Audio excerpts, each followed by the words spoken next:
busted on a beat. Oh. Stay right. Stay right, everybody. Hello, everybody, and welcome to a brand new episode of Ampistrano. Sorry, I've got the giggles now. I am your storyteller, D&D Jordan Lee, joined by this absolutely phenomenal cast. A very special thank you to our sponsors and affiliations, Found Familiar. Make sure to use D&D Jordan Lee and AmpistranoDND when you check out for a percentage off of your purchase, as it does help to support the cast. Also, a very special thank you to Idle Champions. You can go ahead and grab the code that is listed on the overlay or by entering !idle in the chat to get a Electrum chest that you can use in the game. But let's go around to some quick announcements before we dive into our episode, as well as introductions. And let's jump over to Robo this time. Damn it. Why me first? It's me, RoboGoblin. You can find me everywhere at TTRP Gifts. And right now I'm doing games for Sudan. If you want to upload or submit your game or adventure or supplement and raise money for the Sudan emergency appeal, you can do so at bit.ly/Games for Sudan. And you'll get a form and you can get all the details there, the information, and it's going to be awesome. We were almost at 30 submissions last night that I checked, so pretty good. Thank you so much, and see you later. Also, Robo's also doing Ace AeroCon on their channel. We had an amazing panel last night about figuring out that you're ace in your 30s. And the next panel is going to be on Wednesday, which is an romantic Q&A.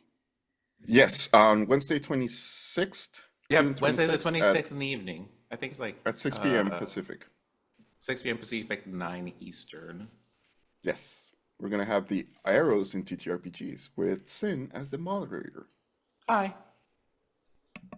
Amazing. And thank you, Robo. Let's jump over to actually Sin. We'll head your way. Hi, I'm actually Sin. You can find me at that screen name on most of your social media channels. I'm also Blackstone today, whose pronouns are they, but a lot of other ones are fine. And I will be doing the things next week, talking to the aces and the arrows. Underline bold. Thank you, Sin. We'll jump over to Dimples. Hi, I'm April Raygun. I'm playing the monkey. Oh wait, no, I'm Dimples and Dice. Fairy. You're a monkey fairy. You're a monkey fairy, yeah. I'm Dimples and Dice. I'm going to be playing Captain Draven Tideborn. And my bestie, Cribble. Yeah, things are happening. Stuff. You can find me doing stuff in places. Wednesday nights. Just look at my Twitter. That's all you need to know. We'll talk more shit later. And last but certainly not least, again, the true channel owner, I am just merely here. Fair. Hello, it's me, RoboGoblin.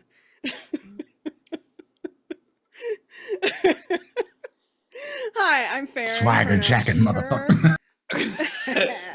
Hi, I'm Farron. I'll be playing Theodora Shadeson. Our pronouns are she, her. My announcement is, in addition to, one, I forgot to mention, Robo for his Ace AeroCon is raising money for Rainbow Railroad, so you should go ahead and support that. I don't have a link, but I'm gonna make Robo post it in chat. And then if you head on over to Angry Aaron's channel, he is raising money for Trans Lifeline.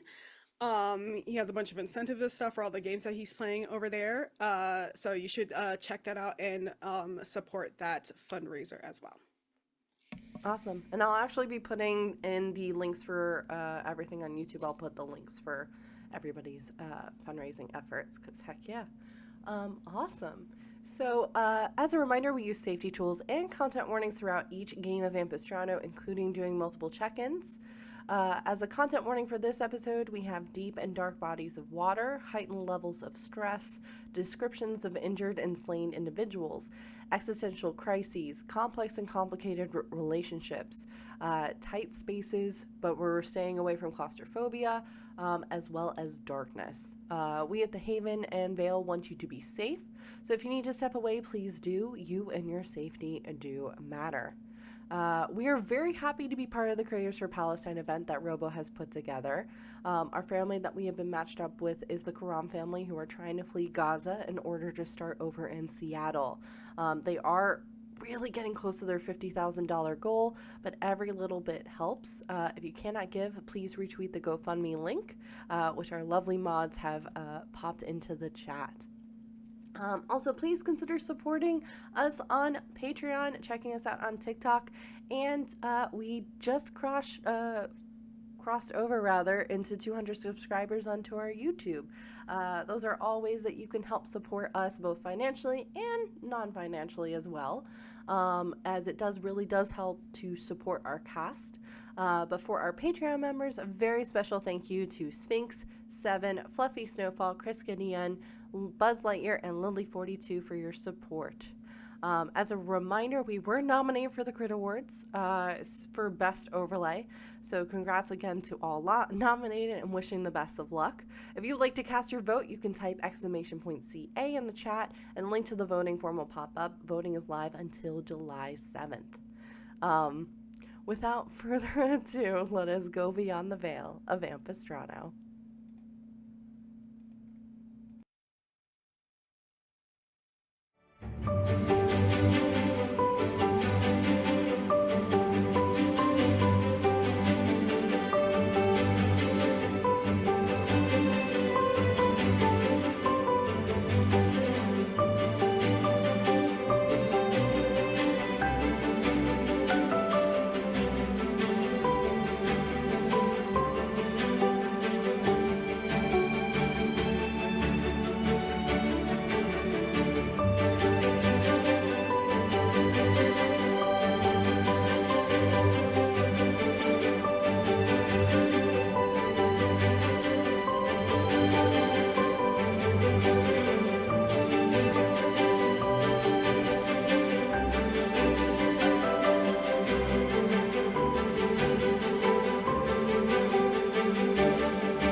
And we're back. So, Can't be trusted, y'all. We had a huge breakup during that intro Yeah. video. Robo's no longer talking to me. Also, by the way, ain't no we for that Crit Awards. Jordan's the one who made the fucking overlays. I ain't taking credit for nothing. anyways, Boom shakalaka. I appreciate you. So, when last we left our adventurers, they each faced their own difficulties while climbing the mountain, both inwardly and outwardly, passing along a rock wall, massive cliffs that jutted out of the mountain, creating some difficulty on their progress. Tyborn opted to take the more tried and true Ray, while Toby polymorphed and brought everyone else over. The group became split on where to go, either going into a small cave off the beaten path, or battle the altitude, elements, and other hidden potential horrors further up on the mountain. During this time, Blackstone and Toby realized that this place had been affecting Deodora and Cribble, corrupting them in some way, and were able to release that corruption for the time being. As night fell, the group settled into the cave to rest, and that is where we pick up. As Tyborn and Toby, you both are setting up for your first watch. question for you all. Do you end up starting a fire, or are you gonna brave it out without a fire? But we are not inside the You're in The the dome, cave. right. Yeah. So here's the thing, right? Sure. I'm pretty resistant to cold, Yes. and Toby can set himself on fire. Flame. So I don't know if we need a fire. Sure. Others might need a fire to stay warm, but I think, right, Toby? I think so. I am all right, but I don't know if Theodora or well, let's just see. What level is the tiny hut, by the way? Hold on for a moment. Let me look. Either Not at a level where we could use it again right now. So. Yeah. Fourth or fifth level, maybe? Yes. Third. Third level, I think. Third Okay. level? Mm-hmm. Oh wait, no, wrong character. I thought I had the Pearl of Power thing. Damn it. Never mind. All right. When your campaigns start to blend together. Yep. All the time. So, Captain, how are you feeling? I think there's a moment where you see Draven just look at you like, what the fuck kind of stupid ass question is that? But then the eyes soften and it's like, not great, Toby. Not great. Goofy ass question. Thank you. Thank you. Uh, Watch correct your it. mouth. Let's not be trying. Whether you want to talk about it.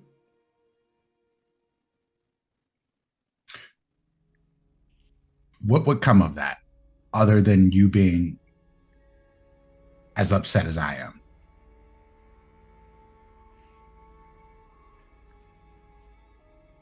Don't you? You should notice. I notice. You are one of those empathetic people. You take on other people's stuff, don't you? Like it's kind of your thing. This, Yeah. unfortunately, well, one of your roles within the group.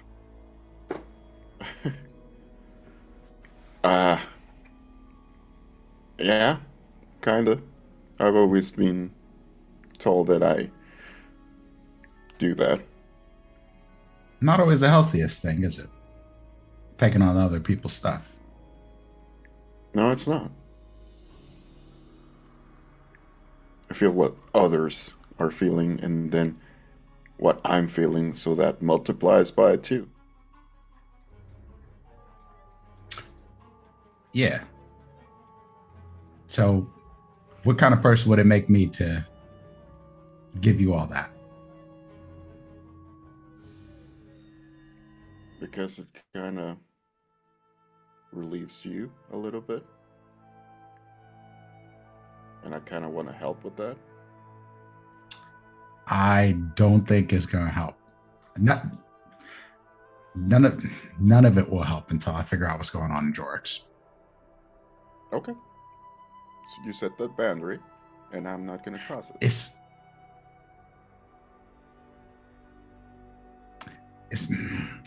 I don't want y'all to be worried about me.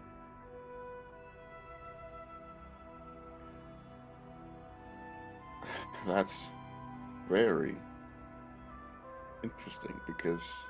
Can we just like play cards or something? Okay. Got Uno? You got Uno?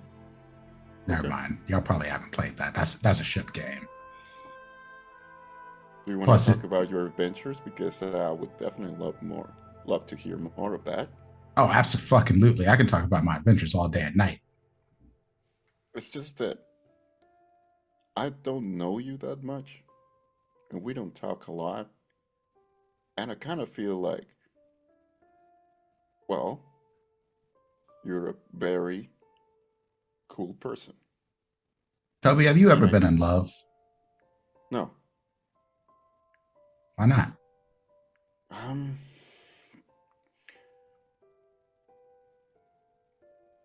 It's strange. I don't get that feeling. It's probably for the best. There's a lot of people tell you like it's better to love than lost than to never loved at all. Those people are fucking liars.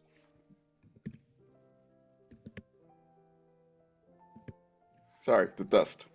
Oh, it's fine.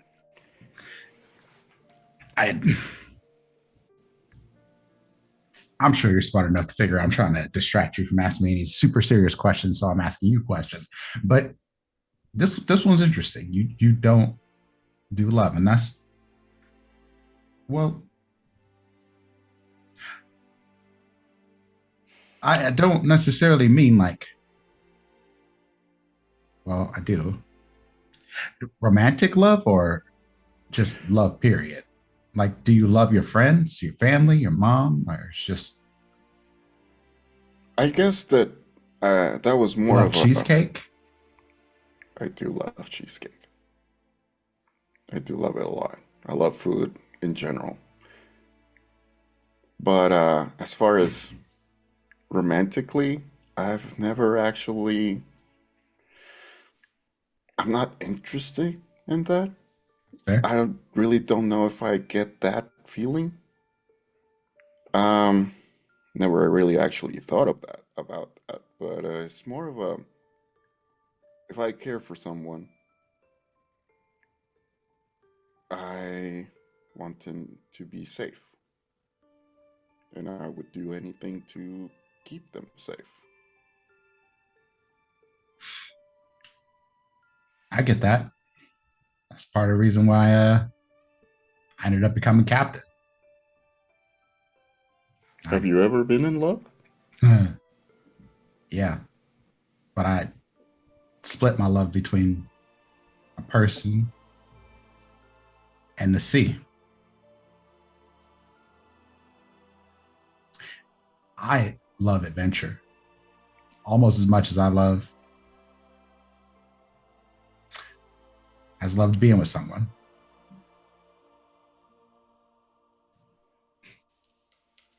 And it's hard to be with someone when you love something else just as much, if not more. Oh, well, I get that. Oh, Captain, when this is all over, can I go with you on an adventure? Can we go with you?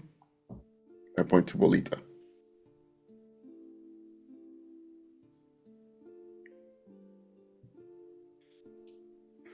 Yeah.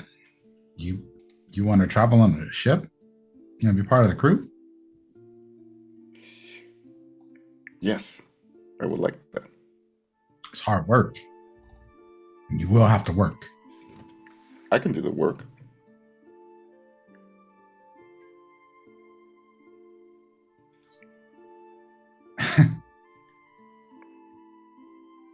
All right. If that's really what you want, if you decide that you want that, once you've gotten a taste of the sea, you can be part of the crew. You and Bolita. Awesome. You got any twos? Have any what now? Two. You got any twos? Are we playing cards? Oh, we're not playing cards.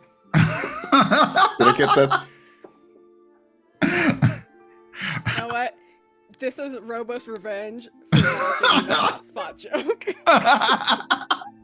I'm like, the fuck? No, go fish. You know, I never really understood that whole go fishing thing. Like, because like when we played this underwater, you don't go fishing. When we play this back home, I actually turn into a fish. We actually turn into a fish. That is actually kind of cool. Do you do it just like on dry land? Because that seems like traumatic experience. Yes, it is. so I don't do that a lot. But we usually just play in the pool. Not actually a pool, by the river. So we just throw ourselves into a river as a fish. So you gotta go. You throw yourself in a river. Yeah. By the river. I like that. I really like being a crab sometimes. I love being the owlbear sometimes. I just feel really, really big and powerful. Crabs are really complex creatures. You'd be surprised how much stuff they actually know. There's a bunch of stuff that falls to the bottom that they're just floating around on, and they just get it. They just understand. Yeah, and it's kind of, I get dizzy when I turn into a crab because I have to use my eyes and like turn them sideways. Yeah, I imagine that's a weird perspective. It is a really weird perspective, yeah. But it's also really cool to have pincers. So next time you turn into a crab, maybe we'll dive into the water and have a talk. Maybe I'll throw myself in the river with you. Oh yeah, you can do that. Yeah. Can you talk to fish and other stuff in the ocean? Talk to a lot of water creatures. Remember that one thing that was chasing us around in the river, trying to kill us? Yeah, I could talk to that thing too. It wasn't the nicest. All right.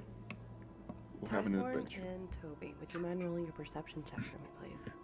You put Draven and Tyborn in the chat, and I was like, the fuck? Thank you. There's too many names bouncing around in my head right now, so I was trying to be so stealthy. Roll a perception check, but also Tideborn, roll a perception check. Yeah, Tyborn roll 2 perception checks. No, sorry.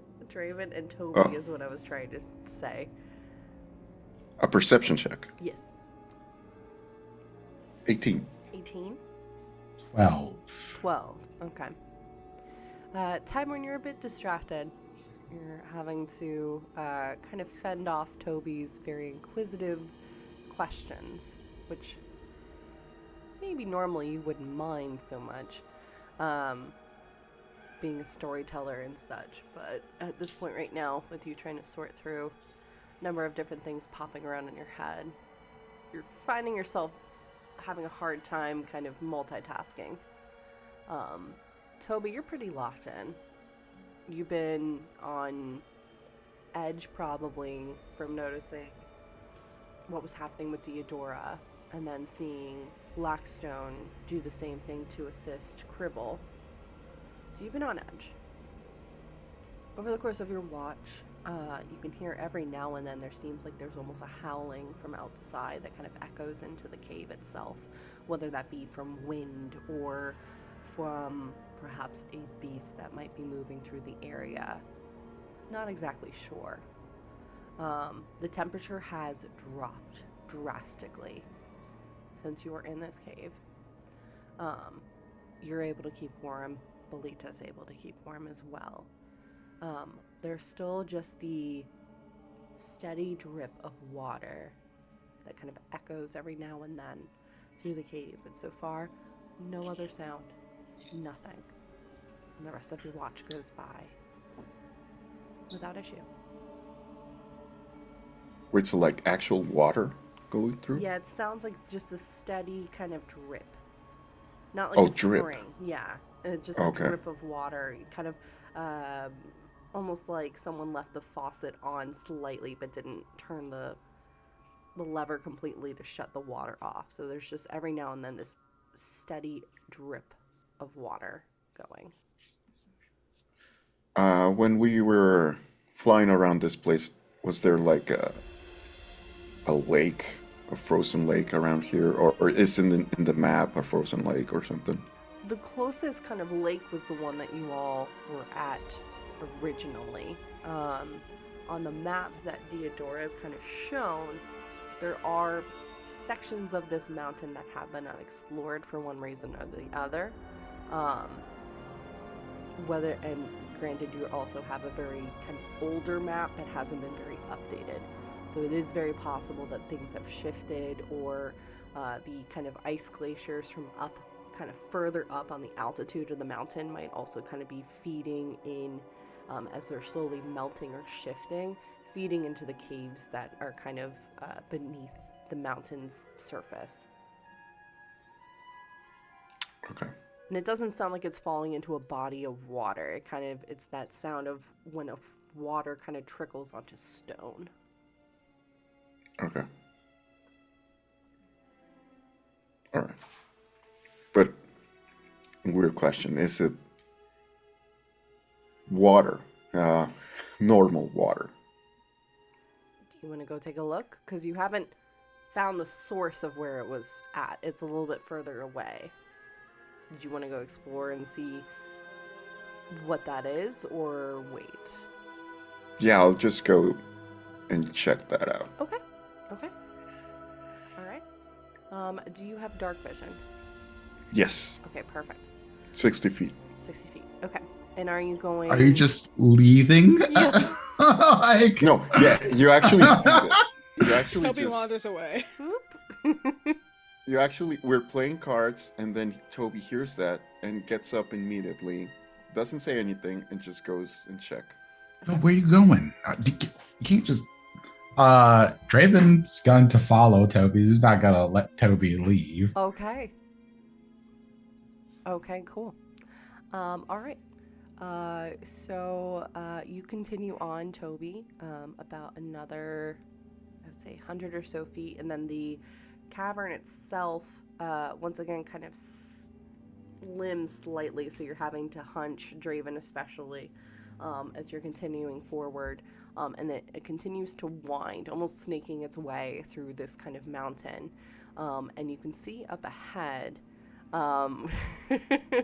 there's what appears to be in a very faint kind of light that's kind of emitting from this chamber. Almost looks like a kind of lantern kind of sweeping its way across this pathway. You can see that hanging from, I always forget, so I would love some correction. Is it stalagmites that go up and down, or stalactites? Stalactites are to the ceiling, stalagmites up. Okay, cool. But also, let's be real, they're the same thing. They're basically the same. Either way. But dripping down from one of these rock kind of formations down is this steady trickle of water coming down. And then another sweep of this kind of light that is bright. It's just around the corner. It hasn't come over into your view. But there's a coldness and a chill to the air. Thank you, Sin. I appreciate you. Okay, Captain, do you see that water? Is that normal water?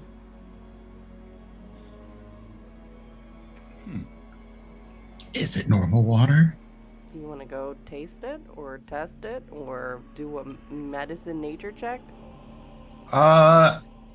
Yeah, let's do a nature check. I'm not gonna stick it in my mouth. Draven's a little bit too old for just sticking random things into his mouth. Okay. All right. Go ahead. We had that story from the tavern last time. Mm-hmm. Go ahead and make a nature check then.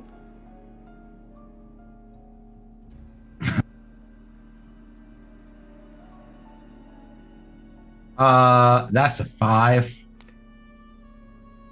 Seems like it could be water. It's got the same consistency. It's hard to tell with the coloring because you're in darkness too. It seems like water.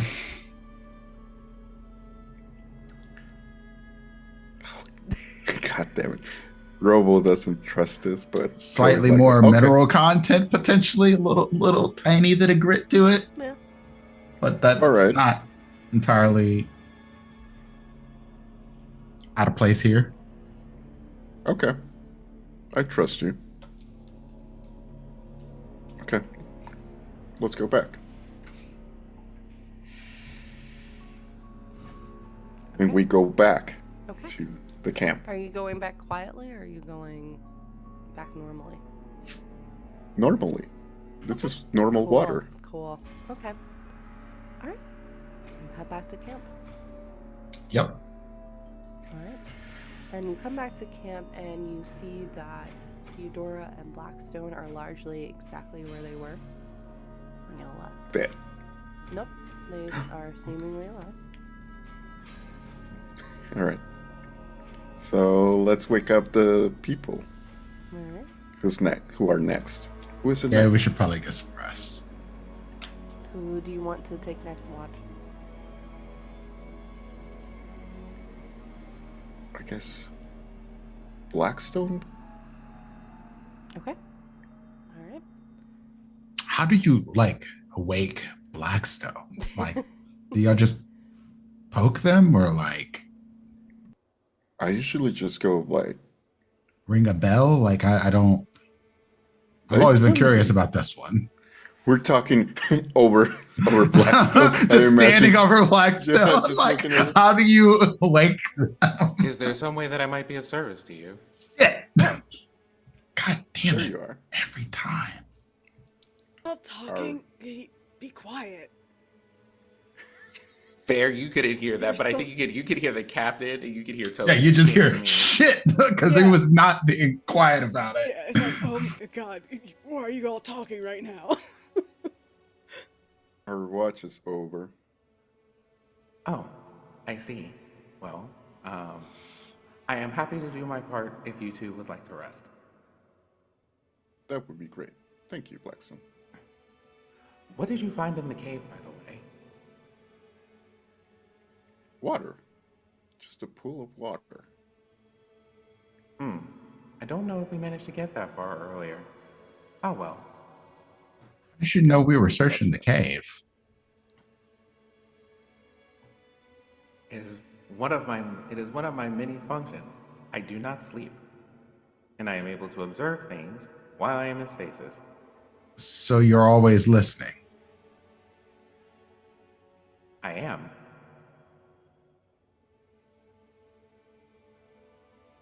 Cool. It's just like having a child. Got it. All right. I'm going to sleep. Good night.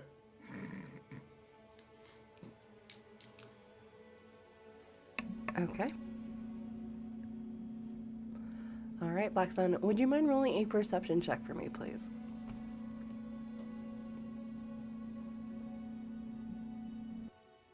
Do I have to? Yes. Okay, that's a 20 on perception. Okay. You notice over the course of your watch that the chamber that you're in is getting much colder. Much, much colder.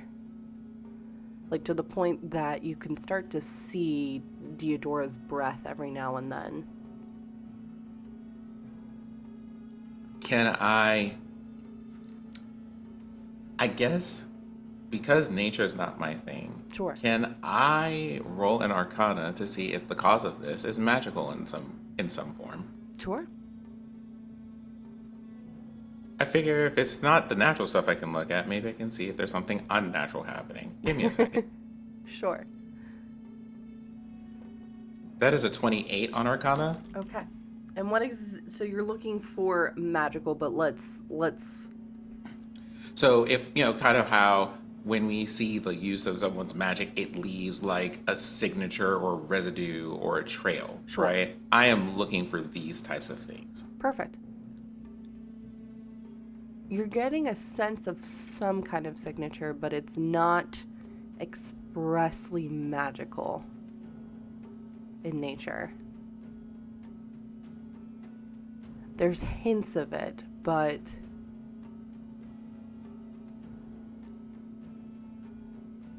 sorry, I'm thinking of how to phrase this exactly. It's kind of like with some of the creatures you've encountered previously, where it's not just an ability that they have, it's just what they are.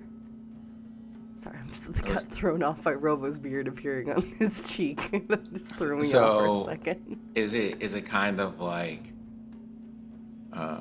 is it more of a spiritual thing or some combination of both, where it's just kind of like there is an unworldly presence here of some kind? Yes. Yeah. And it seems to be permeating throughout the entire chamber. For sure. Okay. If there are things to put, if there are things that I can use to cover up either Aurea or Diodora, I'm going to do that because I've already been able to observe that the captain and Toby aren't really bothered by this as much. Sure. Okay. Is Cribble bothered by cold? I don't. Oh, I would yes. assume so. He's a little frog. I think they go into hibernation Yeah. if they get too cold.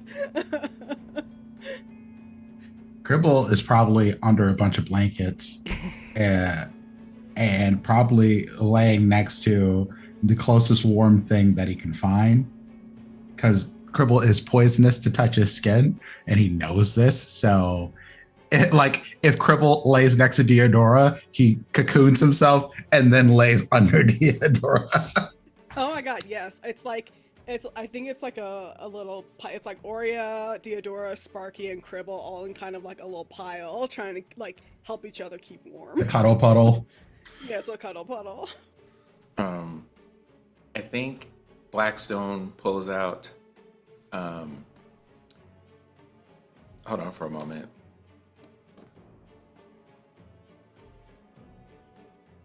Sorry, I was asking Sin a question. Ooh. Ooh, secrets. Okay, cool. Secrets. Okay, Secrets. I would something to like make things like relatively easy to see without being so bright that it bothers people. Mm-hmm.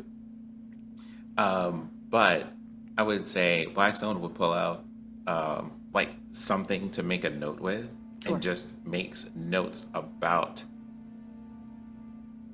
the presence they're feeling, Sure. what direction, if any, they can sense is coming from, Sure. and then leaves that next to them so that when Diodora wakes up to take watch, Okay. she's aware of what has happened so far. Okay. And you said you had dancing lights kind of up and around the cavern, correct? As you were taking notes, the lights themselves you're noticing are starting to dim. And depending on how they normally move around, if they're moving around with a bit more energy, you see them starting to almost slow. That burning light that they have starting to dim it's basically like a fire fighting against the... Does this happen when they are further away from me? No, it's just happening in general. Your proximity to them or not doesn't seem to be impacting that at all. Okay. And I would say probably just as you're putting the note down by Diodora, that's when the lights go out completely.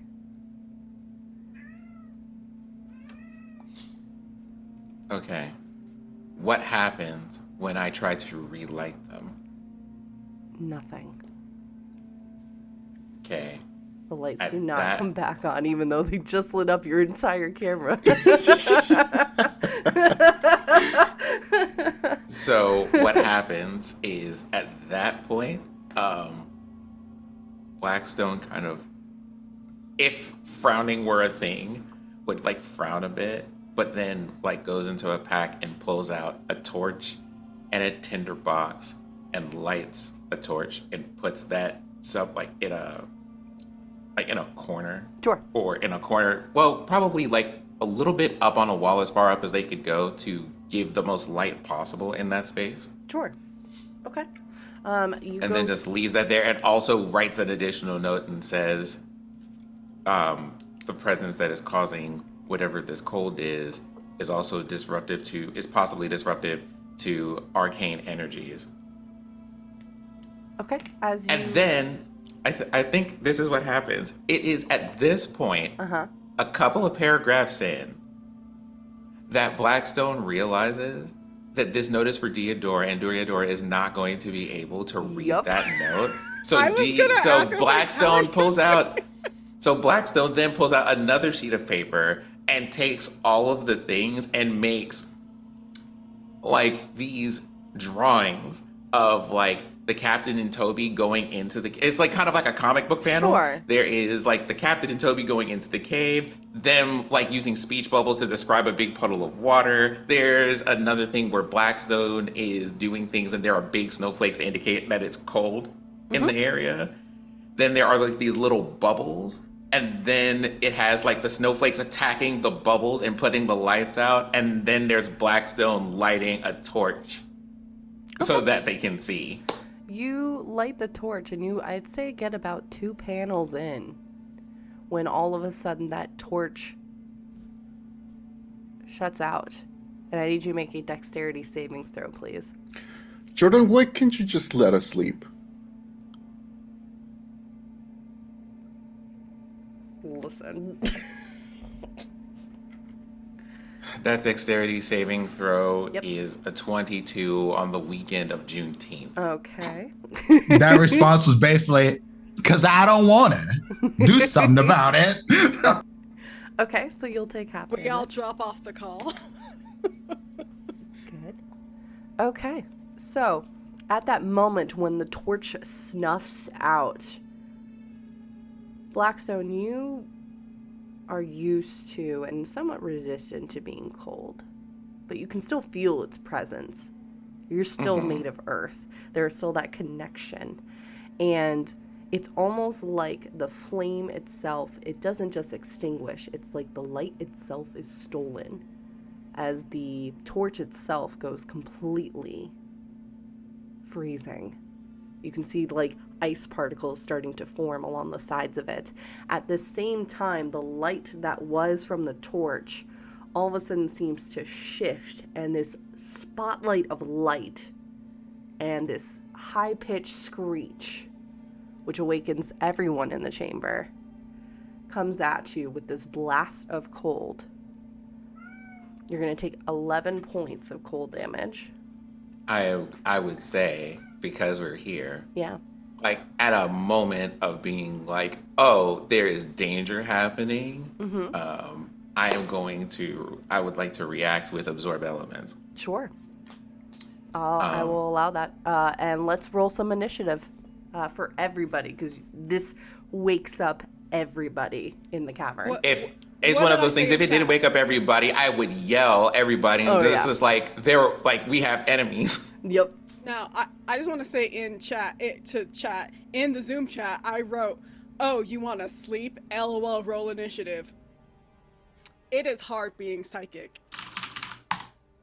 I'm gonna just say, y'all made some decisions that altered some things. So, I make fine, it's fine. decisions. What decision? Okay, What fine. decision did I make? What was that decision? I didn't say you specifically. I said some decisions were made. Decisions were made. It's the way. Okay, how about I just next time I make no decision, I'm gonna just sit here and let you tell me what I should do. We don't do that? anything just to. 22. 22. sure. It's like a video game. You just tell me. I how need to where roll sleep. initiative, right? Theodora, what'd you get? I am now an NPC. I got 12. 12. Okay. I got a. Hold on. Do I? No, I don't. Okay, I have a 6. Okay. Oh my god. It's fine. I got a 6.14. You know what? Let me roll this again and see if we can tie break. Counts. Okay, that went from a 6 to a 16. Okay. So yeah, you get to go before me. Okay. You can just use your dex mod next time, but if you want to roll another Yeah, dice, rolling I is ain't. also fun Oh. though. I mean, that's fair. What is your dex mod? 2. Mine was 3. Yeah. Blackstone absolutely has the better text out of Yeah. probably Okay. everyone in this party except maybe Aurea. So, as all of you awaken, and Blackstone, yes, you are able to absorb the cold elements from the blast of cold from this creature. How many of you can see, because at this point the chamber is darkened, do all of you have dark vision? I do. Yes. Okay. Purple Cool. does not. Okay. I also do not have dark vision. Okay. Cool. So those of you with Does dark somebody vision, need to run Aurea? Sorry. yes, if possible, that would be great. Okay, I'm not gonna do any of her fucking Her thing, yeah, moon fairy shit though. that's fine.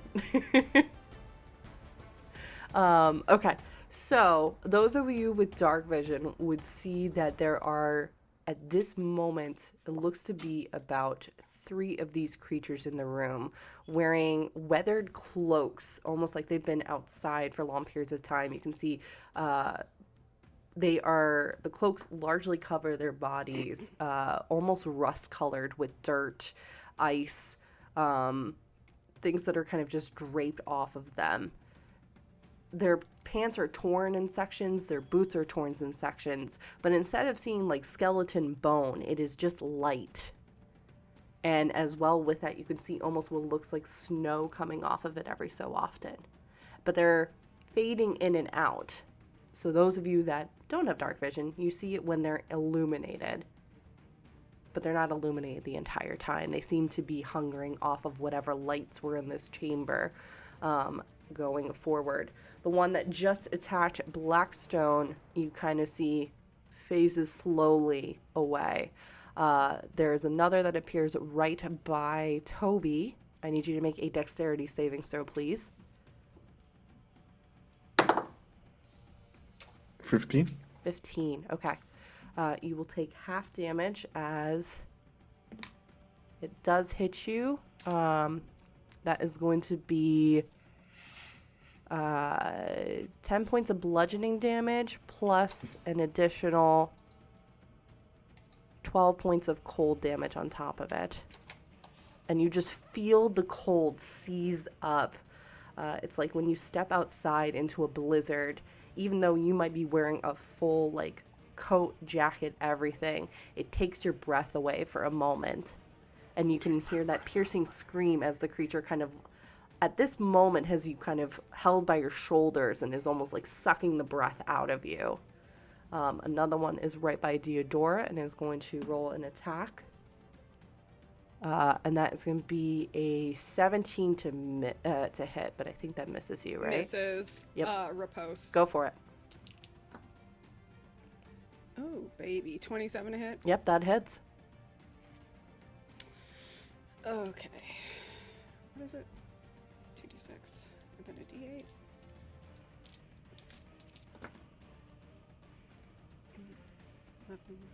d8. That's 16 damage. Nice. What does it look like as you are kind of just waking up and getting acclimated? It's like instinctual, like still sort of half asleep. This thing attacks me and then instinct just takes over, like all of my training. And I just like, it tries to hit me, misses, and then I just slash at it with my greatsword. I like not even really seeing what it is, because I'm still like half asleep, but like just attacking, like to protect myself. Love it. Perfect. Okay. And we move over in initiative to Toby. And Deodora, you're on deck. Toby grabs his what is it? His lyre, and Okay. he flicks it and kind of makes it into a bow, and just puts the bow in front of them and casts fire shield. So it quickly becomes like the Doctor Strange circle of fire that appears, but now it's all fire and protecting me. And I'm just gonna slam it into the one that attacked me. Okay. Go for it.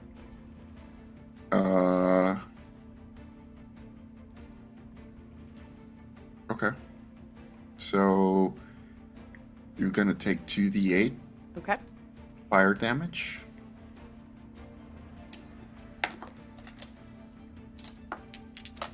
Plus what? Plus 4. 15 fire damage. Okay. Okay. And then Belita just throws another a fire fire feather. All right. That's a 17 plus 4, 21 hit. What was that? Sorry, you got quiet. That's a 21 to hit. 21 hit. Yes, 21 does hit. Okay. That's another 6 damage. Okay. 6 fire damage. Perfect. Yeah, it takes that damage as the fire kind of ignites, painting the room in this moment as the flames kind of are almost bouncing off of the cavern around you, illuminating in the darkness, as well as giving you some of your heat back. Fantastic job. Anything else you wish to do? That is all. All right. Deodora, then it's Aurea. Yep. I'm just gonna attack. Yep. 27 to hit. That hits. hits. I'm also gonna be Great Weapon Master, so that would be 22 to hit. Does 22 hit still hit? Yeah. And then does a 17 hit? 17 just hits. Okay, great. So that's, let's see, 20.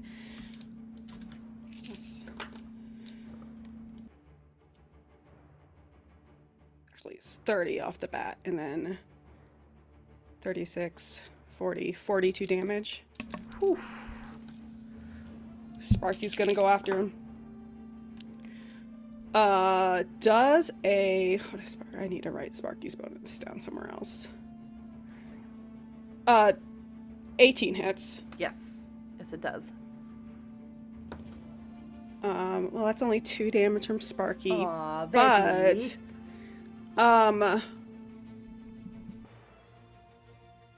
sorry, I'm trying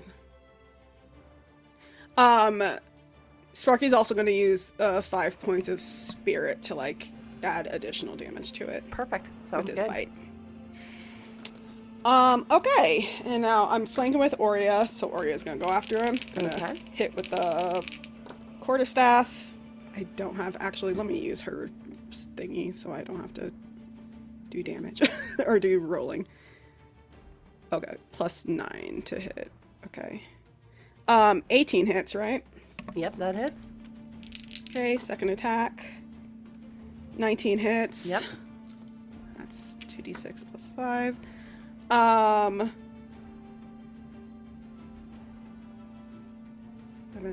That's 17 damage. Spend a key point to do flurry of blows. Sure.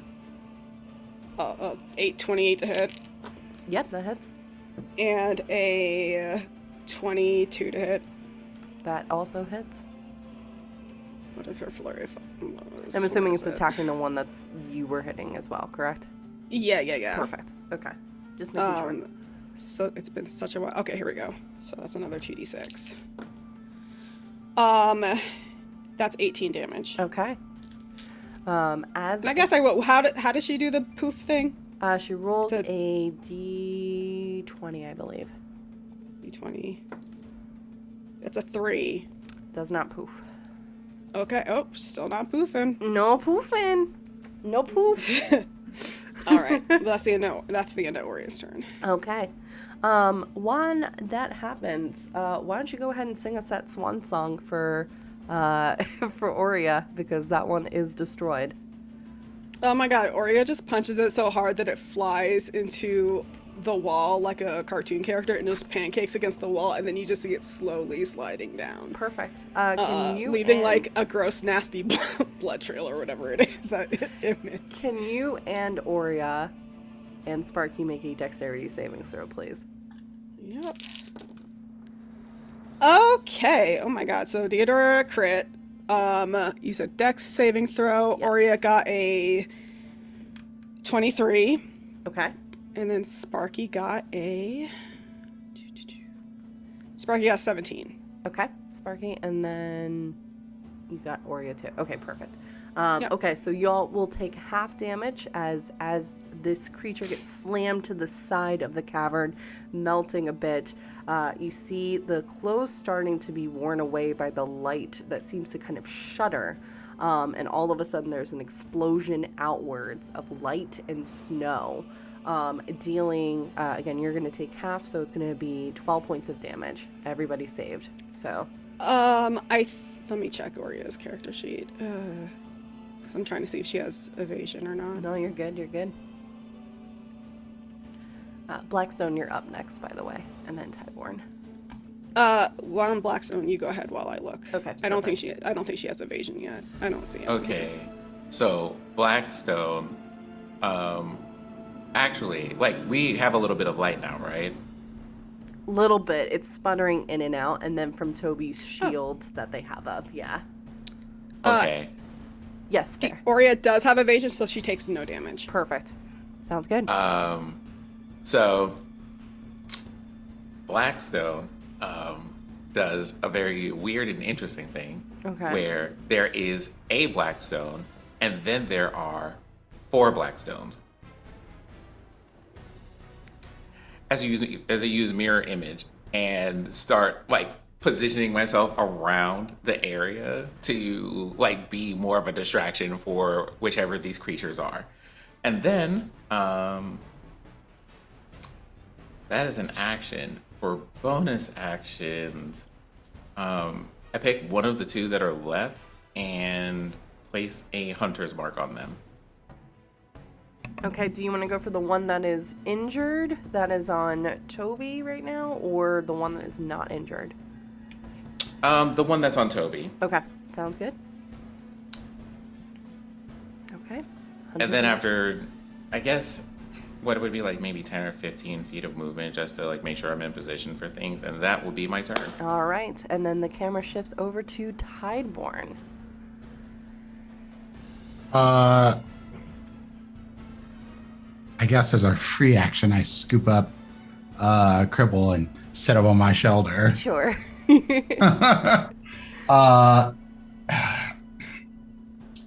After seeing this thing explode, I'm not too pressed about myself, but I'm also like, we got to be careful with Cribble here. Sure. So, how far is the closest one to me? Not from far. me? You're in a kind of small cavern, so I would say within 5 feet.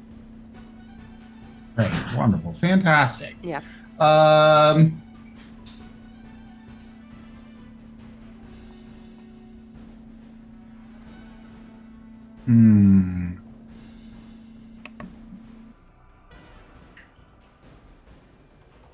Trying to think out how I want to do this. All right, so I will have Cripple go first since we're in 5 feet. Actually, I need Cripple to be a little further away, but that's fine. You can move him away if you want. No, we're gonna do it this way. Okay. I will cast Sacred Flame on the one right in front of me. Sounds It good. needs to make a DC 16. I believe that is what? Dex save? Okay. And it fails with a 13. So it just tries to kind of dodges. It's getting its attention solely has been focused on everything else that's kind of happening. Wasn't expecting you to come in hot with a flame that kind of illuminates. What does it look like as you cast Sacred Flame? Just a glowing, radiant bonfire jumps up under him and just illuminates this thing for a moment. Sure. The damage is going to be 5 radiant damage. Okay. And then as a bonus action, I will cast Spiritual Weapon. All right. What does your spiritual And weapon look like? it looks like a radiantly glowing stick that you find sticking up out of the water in a swamp. Sure. With like moss and green shit covered all over it. But it's not fully green because it's not actually a stick. And this thing just fucking clubs this fucker in the back of the head. Not the bois. I can't believe you pull out the bois. 20. Yeah, that hits. All right. That's going to be 11 force damage. Sounds good. spiritual weapon. Cribble, don't play that. Amazing. All right. Anything else you wish to do, Dimples, before we move back up to the top? No, that's Cribble's turn. Draven still gets the turn. Yes, he does. So Draven is just going to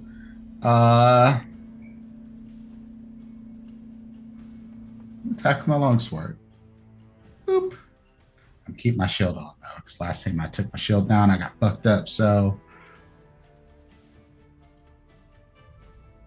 oh, that's a crit, baby. Nicely done. Let's go. Nat 20. All right. And we calculate crit damage as full damage plus another roll. Yes. So that Plus is modifiers.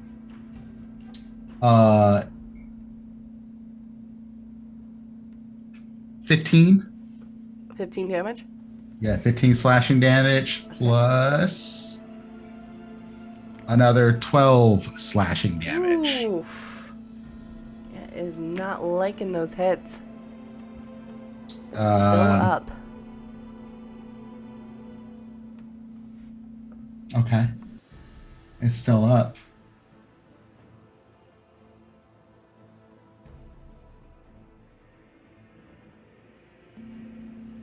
Not looking great, but it is still up. Yeah.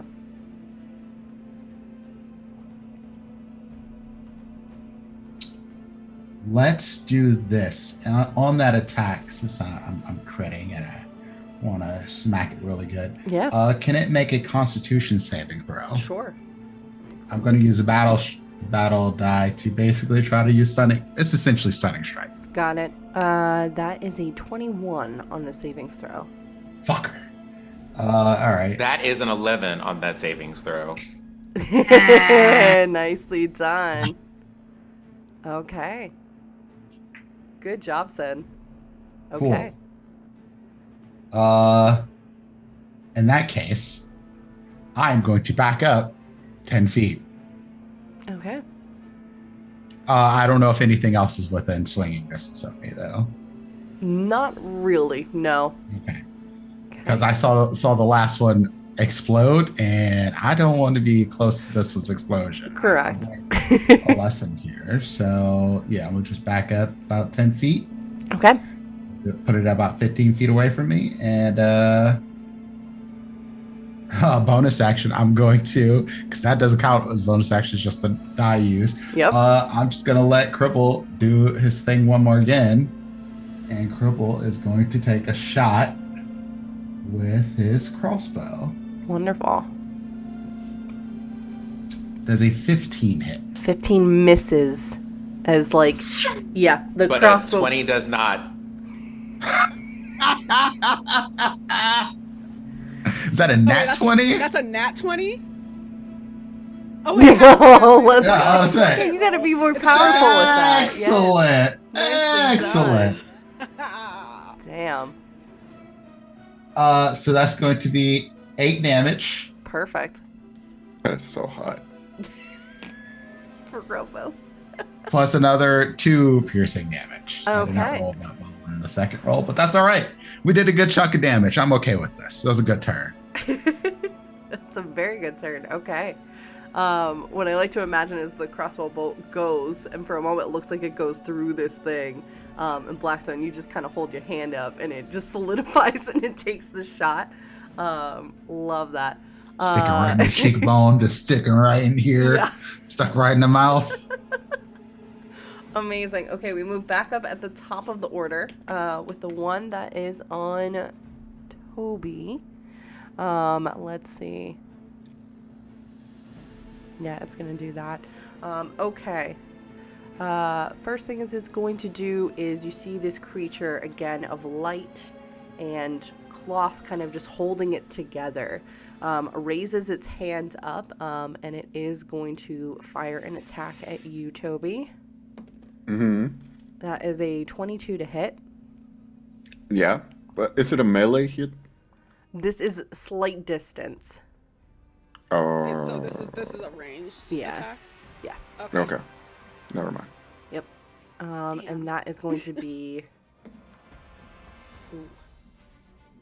That is going to be 31 points of cold damage as this blast. I take that halved You take that halved? because of my fire shield. That's right. Perfect. So the beam of light kind of concentrates, almost looking like flurries in a blizzard, before it shoots out at you, and you're able to kind of shake some of it off. The brunt of the hit coming from your fire shield. Incredible. Okay. Let's see. Is there anything else it's going to do?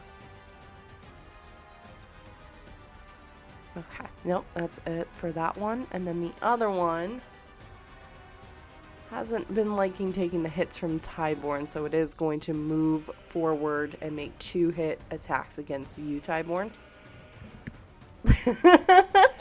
Can I get just an explanation of like where, like how close was the thing that's going after Tyborn to me? It was, so the way I was picturing the camp, you were on at basically like the 9 o'clock area. Tyborn was at the 3 o'clock. So about 10-15 feet. I will be honest with you. I probably would have been moving towards the rest of the group. Okay, so probably inching a little bit closer. Not within melee range, but moving closer. Never mind then. Okay, the first hit is going to be a 19 to hit. Hits. Okay, and the second one is a 17.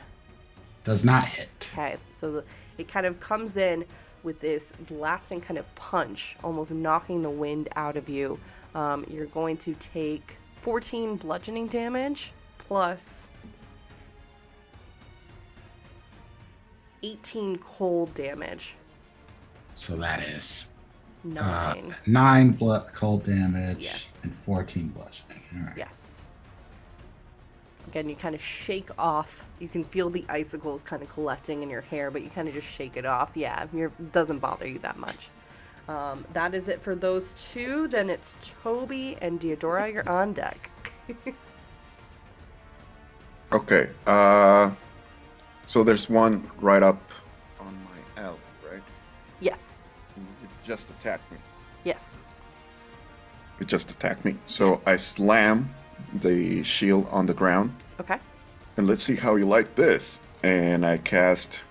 So it's basically like just slamming the shield and blasting like a whole fire thing at this thing. And I'm going to cast Burning Cans. Nice.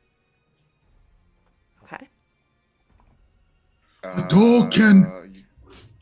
You're going to do a Dex 15. Yeah. Basically. Okay. Hadouken. Dexterity. So just to let y'all know, its dex save is 0, so I think this will work with a 9. So Passes actually. yeah, it passes. It passes. Oh shit. Okay.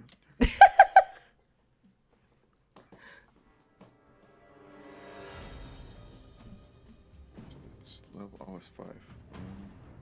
Jesus.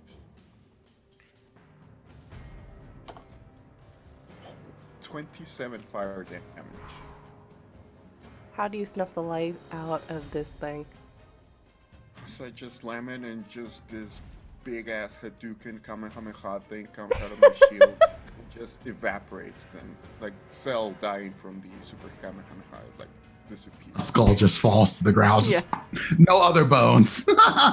Love it. Okay, Toby and anyone else that was around you, so probably Belita as well, are going to need to make dexterity savings throws. Fire doesn't snuff the cold.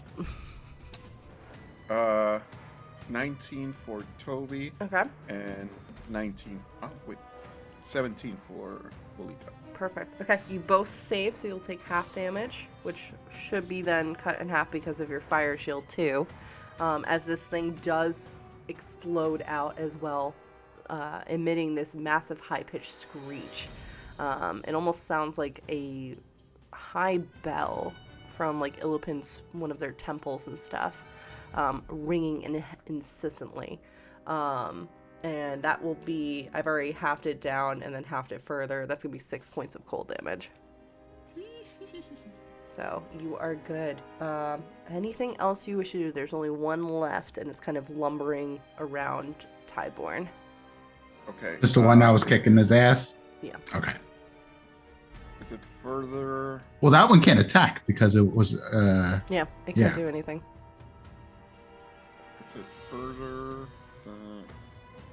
Is it 15 feet from me?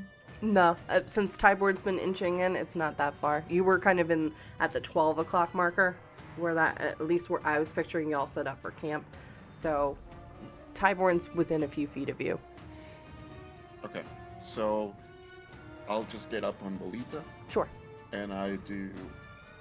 And Bolita just starts vibrating really fast and disappears, and comes out behind this, whatever it is, Sure.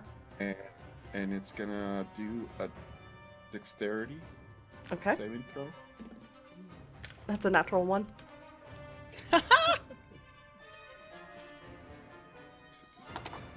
Okay, so you take 5 extra fire damage Okay. as I do fiery teleportation behind this thing. Nice. Okay. It is barely up. You can kind of see the light kind of sputtering to stay in place as you do that. We'll just go, that's hot! Amazing. So he alright. blushes. And that's my turn. Okay. Deodora, you are up. It's just this one thing left. Yep. That's all. That's it. It is Alright, also let's go. incapacitated, so... Yeah. Oh yeah, because it's stunned, right? Yep. Deodora's like, I'm going back to bed. Y'all can finish this. Dirty 20 hits. Yep. A nat 20 hits. Yep. I'll do the nat 20 damage first. I'm also gonna Great Weapon Master. Sure. So off the bat, that's already plus 22 plus. Oh, that's like math. Sorry, give me a second. Take your Not time. sorry, but also give me a second. 12 plus 5 is 17 plus 10, 27 damage just with the crit. Okay. It had exactly that remaining, so you don't have to roll anymore unless you want to know how well you did. I don't want to do any more math. I just assume I do complete max damage. Sure. And just snuff the light out. Sure. What does it look like as you do that? It's incapacitated. I stride up to it and just use my sword to pin it up against the wall. Okay. And what scientists pinning dead moths or butterflies to a little board. It looks like that. Perfect. Can you go ahead and make a dexterity saving throw, please? Yep. That's only 14. Okay. That is going to be 24 points of cold damage as it Okay. explodes out, and all of you are out of initiative, kind of hearing around you the clothing as it kind of floats to the floor of this cavern, wherever you might be. But largely you are out of initiative as I'm quickly pulling up music, sorry. I don't think, if I recall correctly, when we had explored the cave and then come out, Yes. and I don't think we really went fully back into it. So I think Deodora will just gather up these claws and just toss them out of the cave, off of the mountain. Sure. Get the fuck out of here. Sure. And then come back in and crash. Okay. Okay. Toby, Tyborn, Blackstone, do you all do anything before Blackstone, you go back to the rest of your watch? Well, unfortunately, that was the thing that I was in the middle of working on a small warning for, but, well, I suppose we've encountered the danger. Is everyone okay? But you hear that coming from 4 different directions because all of the clones are mimicking me talking. As they fall off the mountain.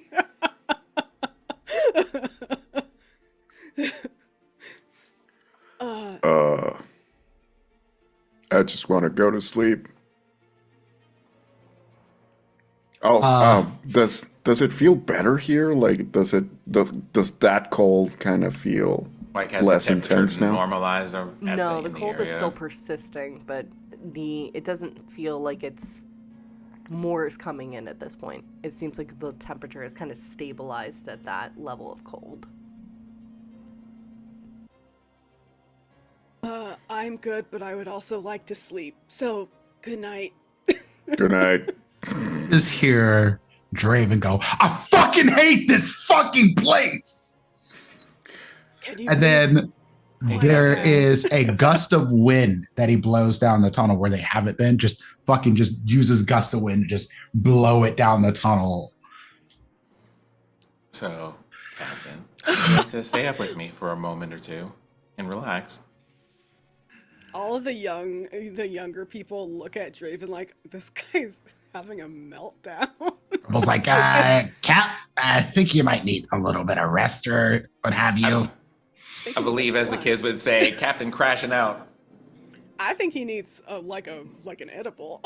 He's relaxed.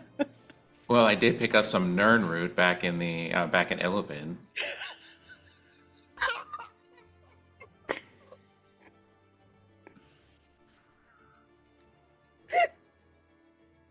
It's big Vegeta energy. It is. He just goes and fucking lays under a bedroll and just huffs. Just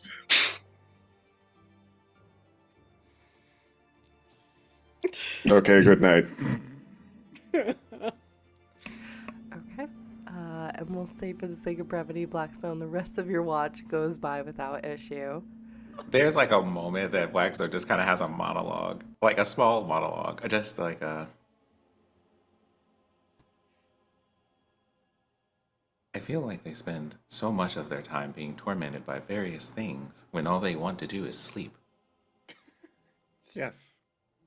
Same. Yeah, it's I almost like wonder- some malevolent god keeps punishing us for trying to sleep. It's really weird. I wonder what it is like for them to sleep.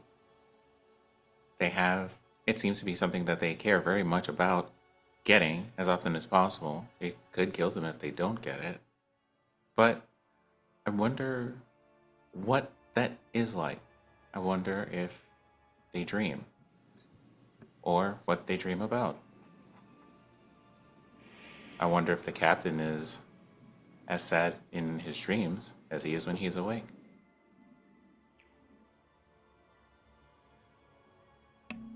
And as those thoughts continue, we'll say, for the sake of brevity, feels like perhaps morning is here, but it's hard to tell with the light. But with that, I think we're going to take our break for now. woo. Good job, y'all. So you can go ahead and mark off a long rest. We're gonna take about 10 minutes, y'all, to stretch, move around, all that jazz. Get some more water.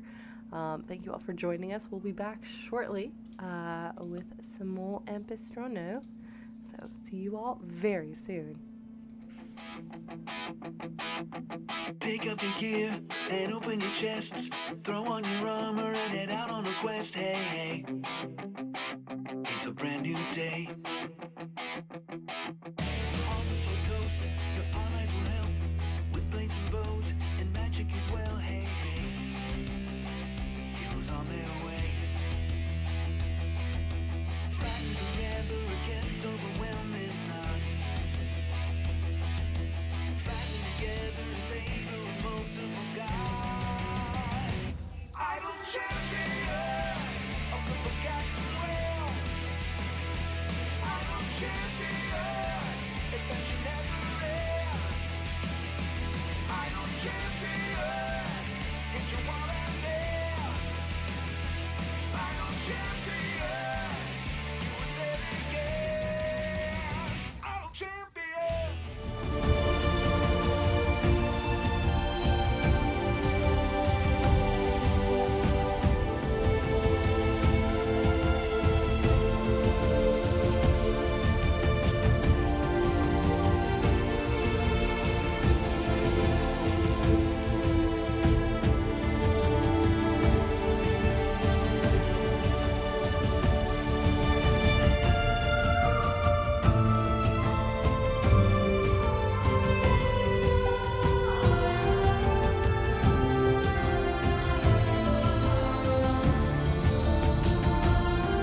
holes.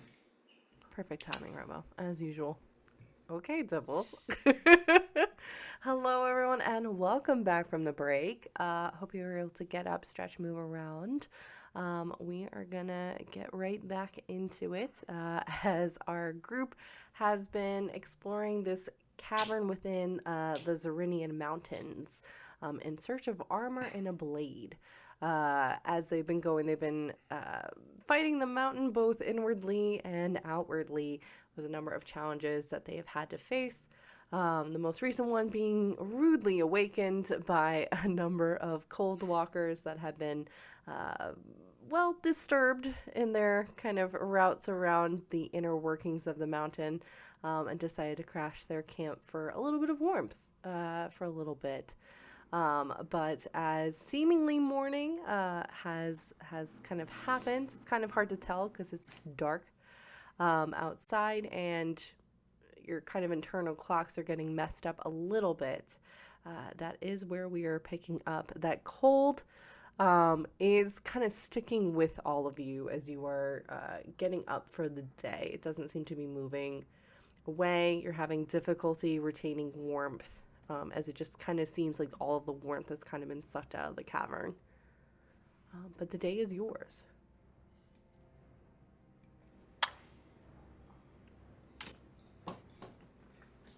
Good morning, everyone. Well, at least I think it is. Is it morning? Oh. Rough approximation of morning.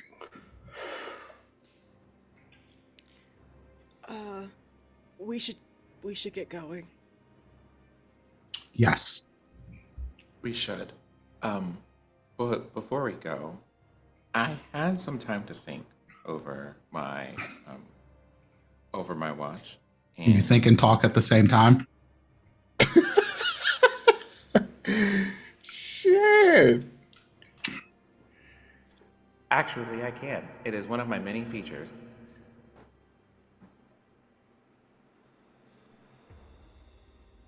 But Let's also, move. before you go, I would like to show you I something. attacked Draven for being rude to Blackstone. Captain, I would like to show you something that I think would be very helpful for you. And I would suggest that we do that before we go into the cave. Or Aye. further into the cave, I guess. Sure. What do you got?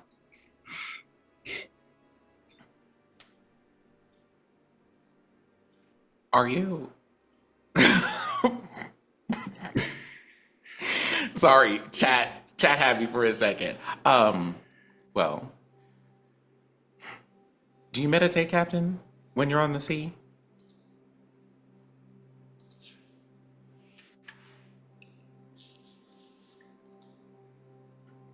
The sea itself is meditation. Watching the waves go by. Feeling the ship under your feet. Good, then this will make this a little bit easier.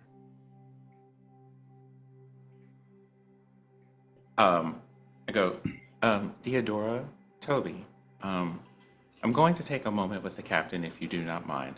So, if danger happens, please let us know. Okay. Yep. Oria, a piece. And then, Actually, Theodora takes over and grabs Toby by like the scruff, like a mama cat.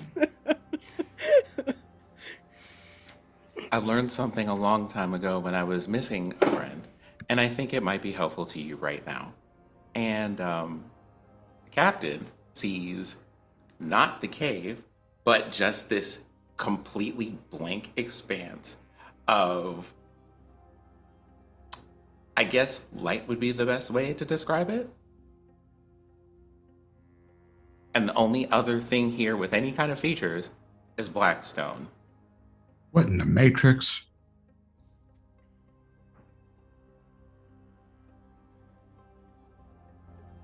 Well, here we are. So, it is my understanding that you very much miss a person that you love, who is somewhere a few days away from here.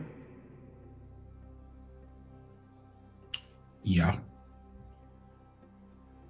Can you describe them to me?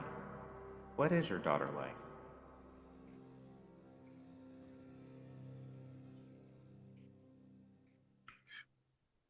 Blackstone, what are you trying to do? Describe them.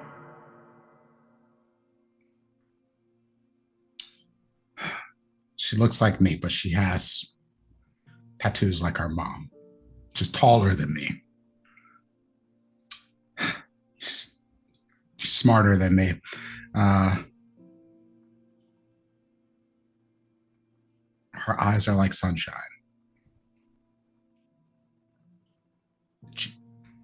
She makes me want to be better. All of my kids do. Tell me about your favorite time seeing her in recent memory. It was right after she finished her first year at the university. She came back and visited me. Caught me at just the right time. I was just coming back into Jorix, and she met me there, right at the docks. And my whole crew had to see me cry. It was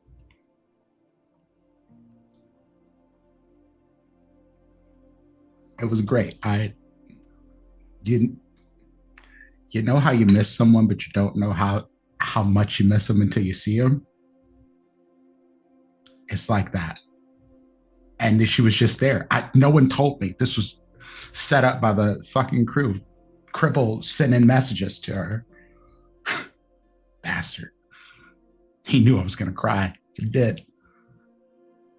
I get off. She's standing there looking like me and our mom's union together in a person. And I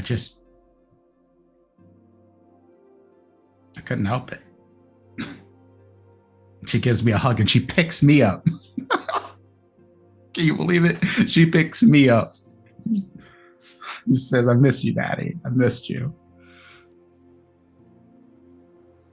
And then we went and got ice cream, and it was the best fucking day of my life. At least one of them. Fuck.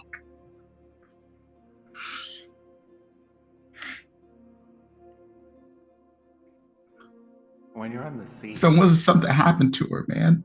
What? What if she's not okay? When you're on the sea, how do you communicate with her? How do you send her messages? We have a mage. His name's Zen. He does the messaging thing. They told me they were going to give me a sending stone. And she told me, don't get her a sending stone. I'd be annoying. She's not wrong.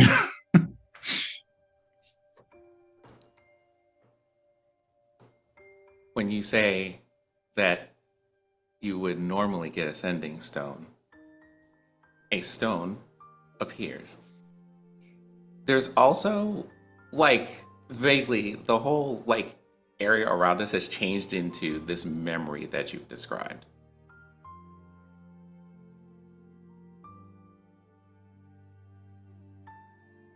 No one is moving.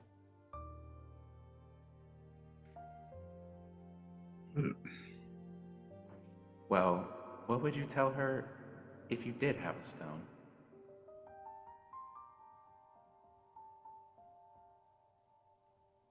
I tell her that I'm becoming protector.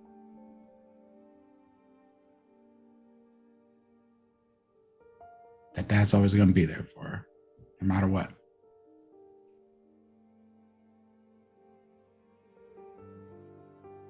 Is that what you want to tell her now?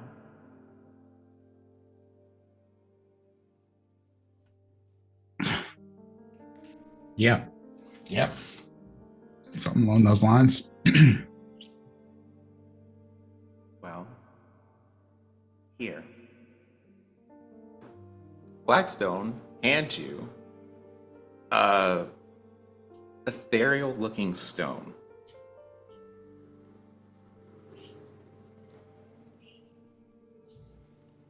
What am I supposed to do with this? Tell her what you want to say.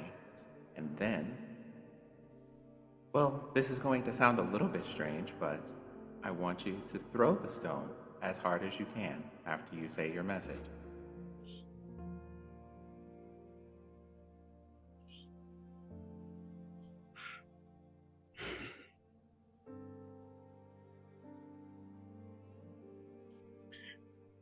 Okay, sure. I'll entertain it. Your dad's coming for you, babe. Your dad's coming for you, baby girl. And if anybody tries to stop me, I will fucking kill every last one of them.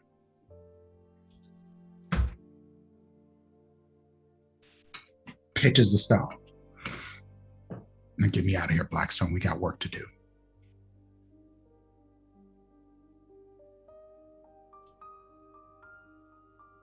You're muted. You're friend. muted. The stone streaks into what seems like nothing.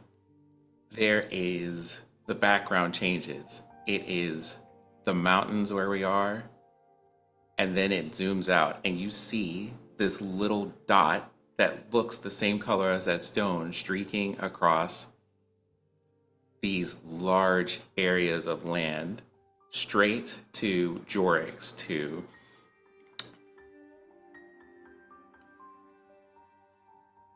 like what looks like the whole city, and then a smaller section, and then a smaller section. This is a DM question. Does the stone reach our intended target? It does. I was gonna actually pick up from where you were dropping it. Yeah, you get a Okay. response that says, "Oh my god, Dad, I'm fucking fine." No. So, and the captain can see like the whole background kind of like going in and out and zooming in and zooming in and zooming in until this is Jorix at this time, and there she is. And it is about, I would say, noon, maybe just past. You don't necessarily see her, Tyborn, but you feel her presence there. You get images of a light-filled kitchen, food kind of laid out, the sounds of the city around, and there's almost like a fluttering noise, and you realize it's her heartbeat. It's connecting in this moment to whatever message you just put out. And you hear her voice, almost like she's musing out loud. Dad? Is that you? Maya.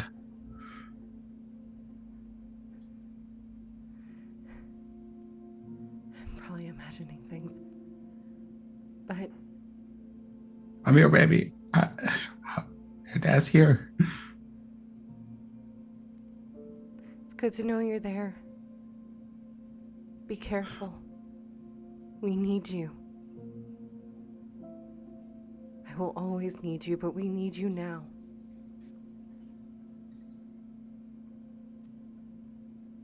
And you feel too with that, with the message that comes through, this feeling of a massive weight of sadness, stress, concern. She seems safe, but something is weighing upon her heavily. And it's hard to tell in this kind of glimpse of a moment if the concern's purely for you or if there's something else that's going on. But in this moment, at least, you can tell that she is safe. She's not physically harmed. She's okay in this moment. She can hold fast. But she needs her dad at the end of it all.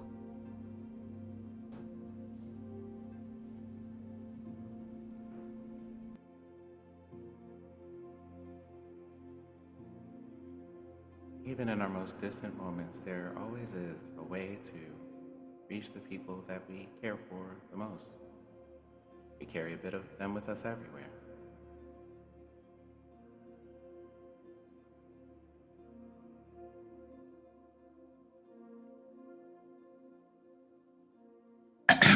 Thank you, Blackstone. Now, I believe you said we have things to do here, and I suppose a very much alive and okay person to get to. So, let's get to that then. And you're back in the cave. As y'all come out of this place, you see Theodora holding Toby in like one hand, like a dad does, with like their toddler, just balancing. Jeez. I was like, I should get the captain to hold me like that. Oh yeah, it's like Toby in one hand, Cribble in the other, just balanced. I am going to deduct an appropriate amount of spirit points for that because that was really cool. Yep, that's good. Okay. You all are finding yourself back within the coldness. Timer wiping his eyes every now and then. The dryness in the air. It's like a dry cold, you know? Irritates the eyes a little bit, yeah. It's allergies. Yeah, allergies. Real bad. It's the altitude, too, you know? You're going further away from sea level, so... Yeah. Definitely allergies. Sure. Okay, Dad. Captain, do you want to lead in this case? You just see it sling on the backpack, go out in front of people. No words, just action. Sure. Theodora hands him the map. Sure. Okay, and you progress forward. You find that this cavern that you're in largely stays to one pathway.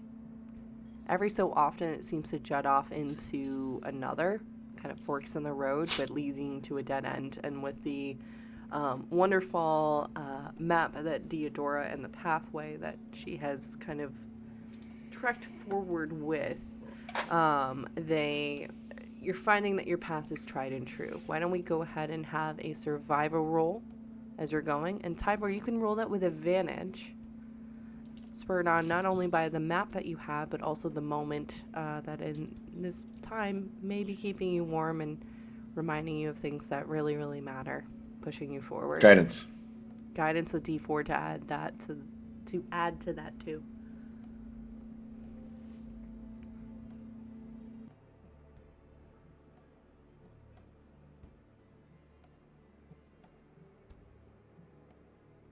$21.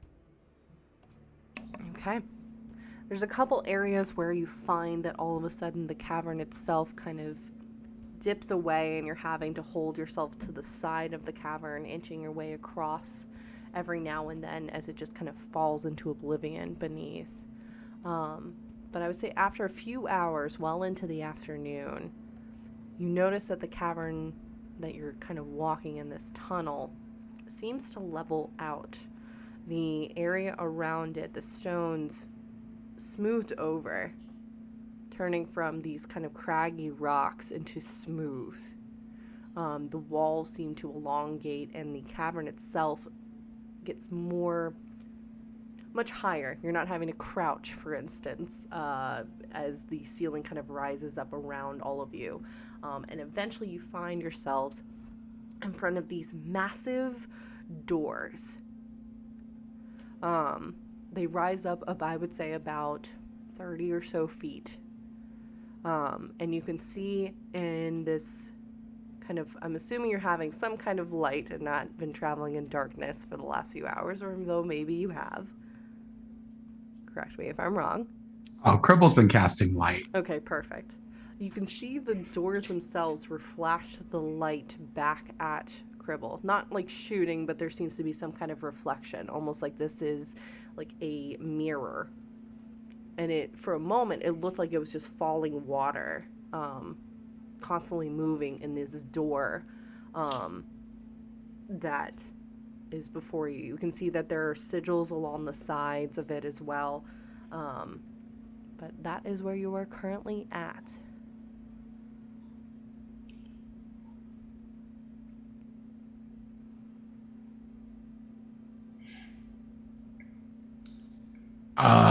I'm opening the door. Okay. Unless it doesn't open. Okay. You try to open the door and you find that it seems to be locked.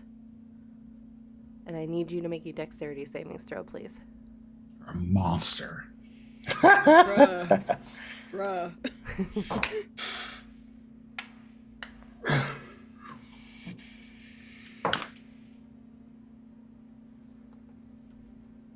All right. I use one of my inspos. That makes that a 18. 18. Okay, so you will take half damage.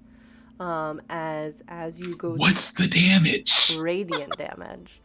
As it basically this almost constantly moving water seems to coalesce into a beam of light that kind of just shoots out at Tyborn, knocking him back about 10 feet.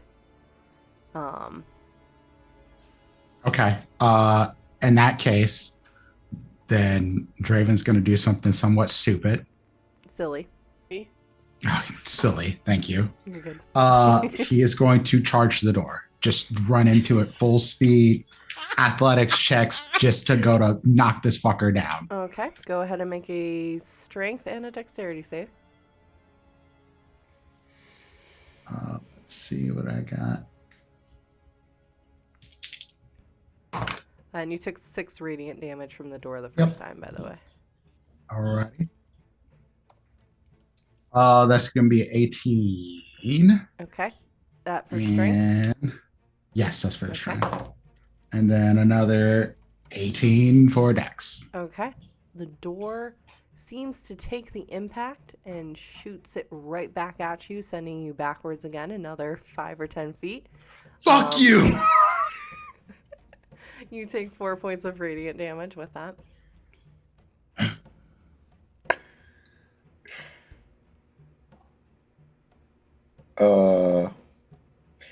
That's probably not the best of What are the- ideas, Captain. Don't do that again. What are the sigils around the door or like etched to the door? Do you want to do an Arcana check? Is it Arcana? Oh, I'll ask Blackstone. Blackstone. do you know How what can I the- be of service? Do you know what the symbols mean? What language are the symbols in? Why don't you do a history check? Guidance. Guidance D4.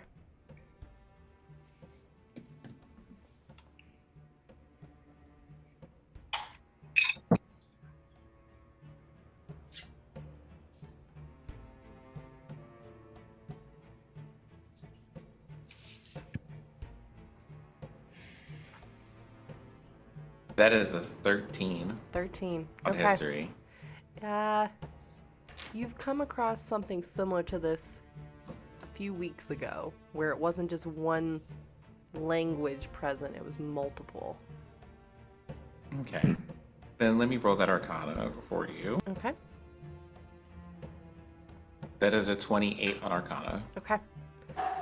With Arcana, these sigils seem to be in a number of different languages, almost acting like a mirror force kind of spell. So whatever kind of action is being taken against the door, it's basically using that same energy to blast whoever it is right on back. So This is an advanced abjuration.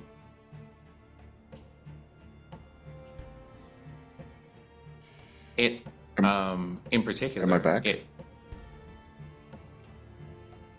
Were you gone? I was like, you left? Yeah, you didn't leave. You were here. Yeah, no, you wait. were here the whole Everything time. froze. Oh. Just want to know, we didn't see you sweat. It was great. But the door seems to be made in such a way that it returns whatever energy is sent to it. Just the door? It seems so. Is it just one big door or two? Two kind of doors that seem to open Oh, up. okay. It's not one massive one. And there doesn't seem to be a lock on it. Not like a traditional lock, at least. But Blackstone, you can see kind of glowing faintly around this door is this radiant but also perfect balance of light and shift weave. You've become accustomed having traveled with Deodora and now having stepped through the Library of the Forest. You picked up on that signature. This is similar to those kind of clamps that you found in the town itself. It is a perfect balance of light and shadow. One is not overtaking the other by any means. So it is a perfect surface that is constantly alive and moving. This seems like a door that has like a special process, maybe command word to open it. But I think considering everyone here, Melnar. Deodora, perhaps it might be best for you to open this door. I would suggest not using your sword if you do so. Okay, that is my preferred method of opening doors, but in this game, because I hate door puzzles. Can I reach out to the shift weave first, just to see if it can give me any sort of information? Sure. That would help here? Yeah, if you want to roll a history check or shift weave check, spirit check, I'll let you choose. Okay. Ooh, baby. I'm gonna do a shift weave check. Sounds good. So that's gonna be a 23. Okay. And what does it look like as you were trying to connect with the shift weave portion of this door? I think I think Deodora's method has been to kind of just reach out and physically touch it to connect with it. Okay. And so I think she does that carefully, sort of doing her best to avoid like the radiant side, just because she saw Draven get walloped and doesn't want that smoke. Sure. So she'll just keep her distance. She's not afraid of the light, but also just like she knows the shadow more. Sure. And as your hand kind of connects with the surface of the door, it's almost like a ripple effect, as you can see kind of like water droplets moving across the door. And it is for a moment quiet, and then Deodora is just an onslaught of, from what you can tell, there are kind of two presences of shift weave here. One that you are normally used to, the kind of more eloquent nature of the shift weave that is ready to provide you with information that is forward about presenting the truth even while in shadow, relying upon memories. So you do get the memories of this cavern being built. You get the glimpse of possibly inside the chamber ahead of you, where there seems to be like this massive kind of dome with a large kind of crystalline ceiling in itself, a large pedestal, and you can see the doors kind of being put up. You also see for a moment, it appears to be the presence of other shift weavians who have been here working to fix the door, as well as fairies. The elements of light mixing together to build this perfect door, the perfect marriage between light and darkness. But you also pick up on a different sense of the shift weave, one that you only recently have become familiar with. In those darkened moments when you became fixated on whatever was in this mountain, calling out to you, driving you forward, almost with an obsessive force, causing you to distrust your friends. So those images, you see it kind of bouncing between the kind of ink memories of those moments happening, and then all of a sudden it tinges slightly to teal, kind of grayed out, think old style movie, like from 1920s, the very kind of sepia toned, where you can see the darkness, instead of it feeding the memories, seems to be sucking the life out of those memories, distorting it. You see eventually at certain portions as whatever was happening in this place around Vanya was occurring, the two groups that made this door, that were working in harmony, some kind of dissolution started to occur. And group began to distrust group.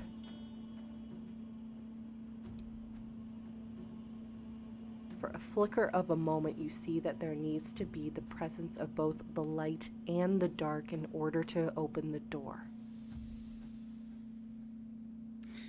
And you said I saw fairies. Help me to Correct. put this together. You did. I think like Diodora sees that teal corrupting presence, like clocks it, and then while still sort of keeping it like in the periphery of her mind's eye, turns towards the shift weave that she knows and trusts, and wants to, I guess in this moment of trying to open this door, turns to that to, I guess, like strengthen it and let it help strengthen her. And then with my other hand, I will reach out and take Oria's. Okay.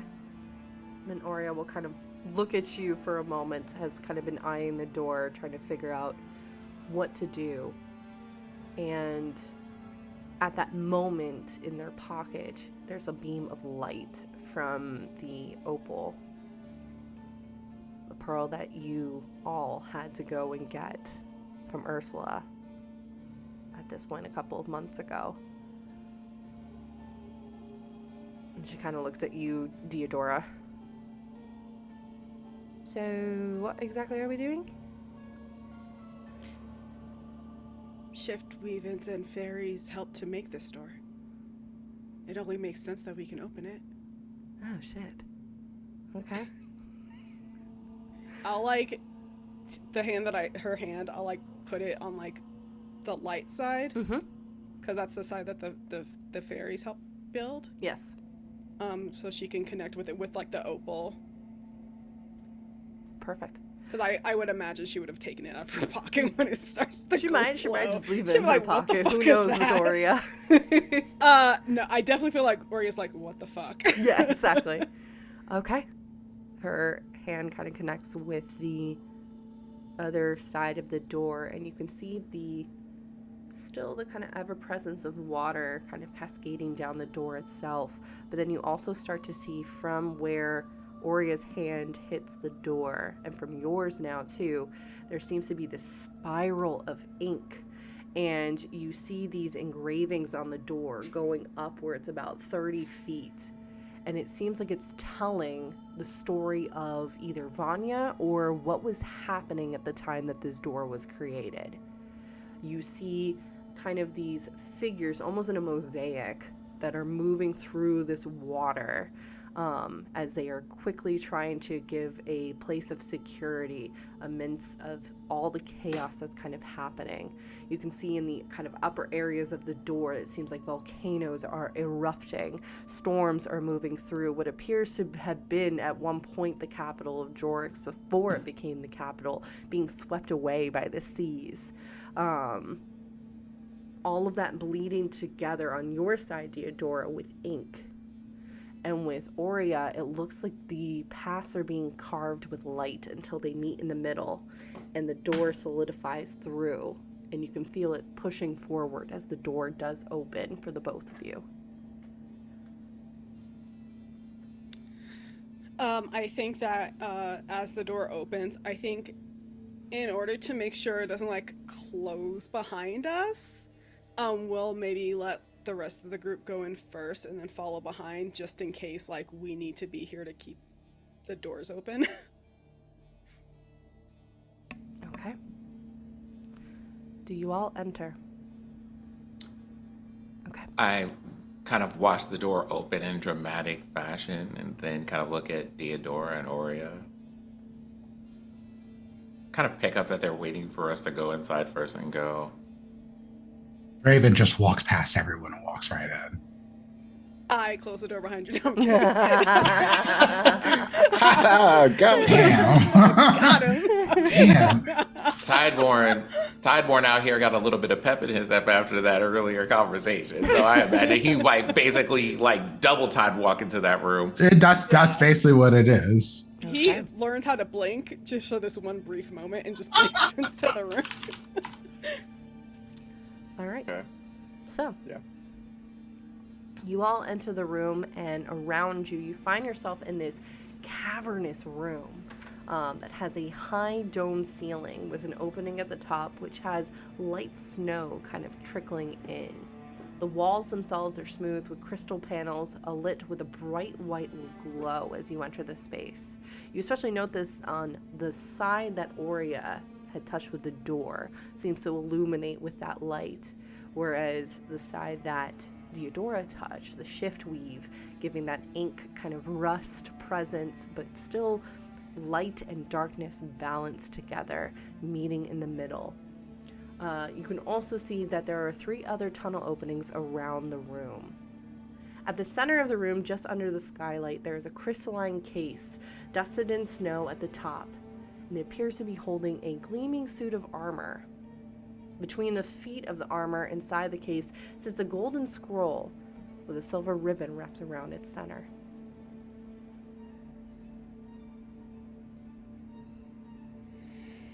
Is that it?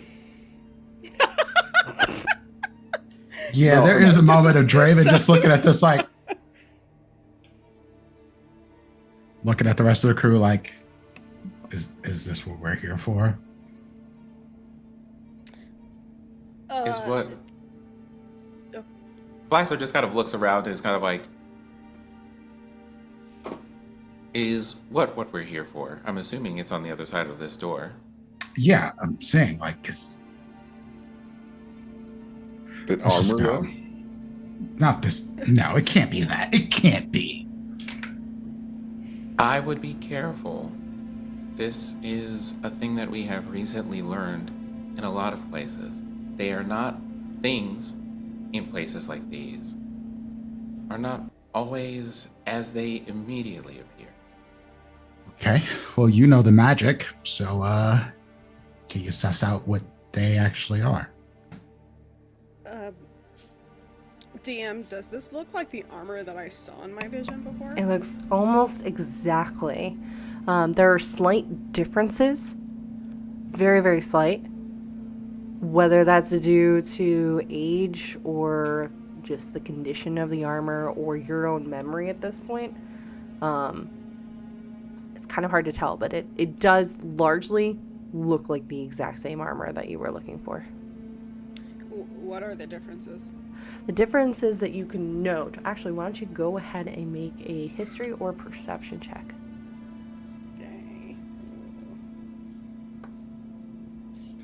I rolled poor. I'm gonna use an inspiration.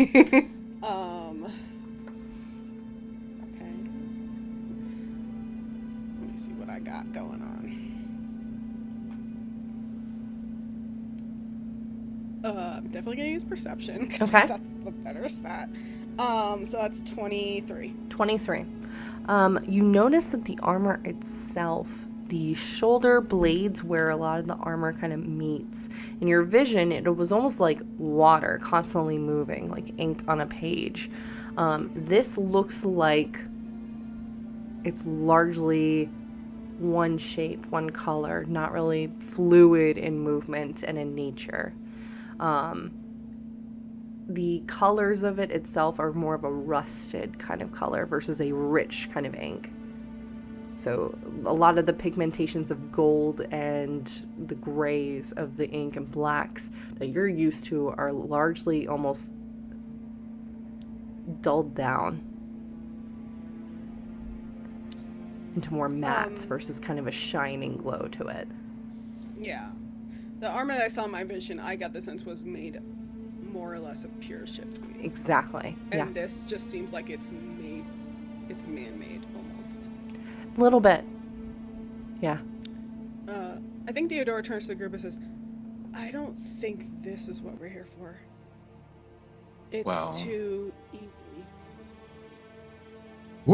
So what kind of armor is this? Like, if it was an armor set, is it plate? Is it mail? Is it? Yeah, it is. What is it? I believe, going by the old description that I have, it was basically this chainmail armor that was basically cut from the shift weave to catch you up. And I'm assuming probably Theodora was probably talking about this armor at least a little bit. This was armor worn by the shift weavens chosen back before the rupture kind of had just happened. It was imperative that this armor and this blade that the chosen had was gathered by your party, because the blade especially can allow it to go to other planes. And the Lady of the Veil has specifically asked for your assistance because her very domain is being threatened, what with this society stealing souls away from her domain. With this sword, they could go to other domains and continue to get more fodder for whatever beast they are trying to raise. Okay. Well, I suppose there are ways to test this armor. So if we are sure that, if this is the only armor in here, then might I suggest, I believe with other things here. Is it maybe magical? Or is it spiritual? Isn't that just a different type of magic? I also just want to point Not out the that same, Cap. this- We've talked about this. Cribble, I'm trying to talk. Please don't interrupt me. Mommy. I love you, but I also want to point out that this isn't the only place in this chamber. There's tunnels. Yeah. So this might not be the only thing here. But I think if Blackstone's gonna cast Identify or something. Sure. I don't. I'm not saying that they are. But Theodora wants to cast Augury. Okay. I'm going to take it back a little bit too, because I'm going to expand, if you're okay with it, your perception check to not just the armor, but the kind of area around the armor, if that's okay with you. No, don't retcon things. No, I'm kidding. Go for it.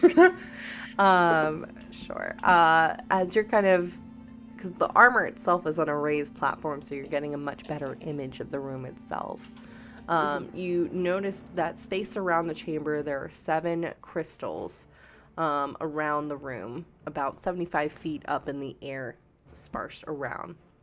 You also notice that there are signs of footsteps in the dust and light snow from the other tunnels.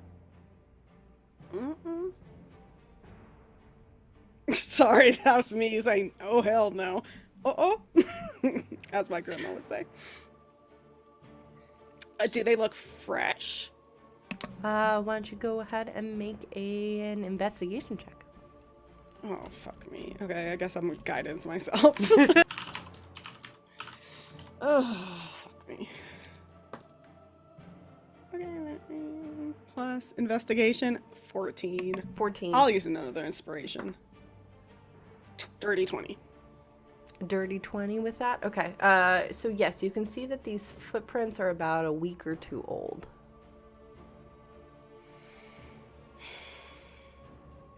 And do I see that those footprints came anywhere near this armor? Mm-hmm. So it's like they stopped, examined the armor, and then kept moving. Yeah, roughly. With that check, yeah. Somebody's been here already. Oh, And they did not take this armor, which means this can't be what we're here for. Didn't you say Wow. something about a sword? It's What if the sword and armor had to be together for it to be like fully functional or whatever?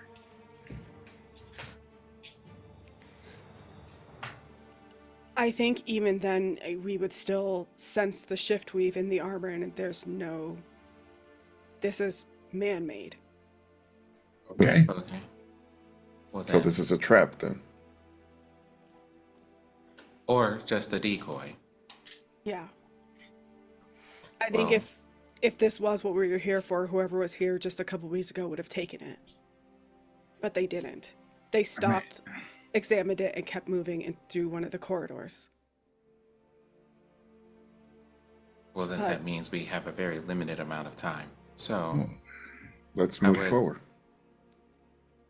Theodora, if you would not mind, you said that you've seen the armor before? Was it in a dream? More or less. Were you able was to a- touch it? Did I touch it in the dream? I think I just saw it. Just saw it. Sorry. Reaching out, touching you. No. Please kick Dimples off the call. I feel like in the time between that vision and like now, like Theodora would have at least sketched it. Yeah. Like in her, because she sketches a lot of things, and so if you would allow, like she probably Sure. has a sketch of it that she can show Blackstone. Yeah, you can easily do that. Okay. I'm gonna look at the picture, and then I'm gonna ask you, can you share your memory of this with me? Yeah, I think Theodora takes Blackstone's hand and shares the memory. Okay. You picture, to take it back, because it's been a few months now at this point, not the scene that you've really grown accustomed to or seen really before Blackstone, your kind of experiences with the shift weave differing. You find yourself in this massive field of golden grass against a kind of sunset sky.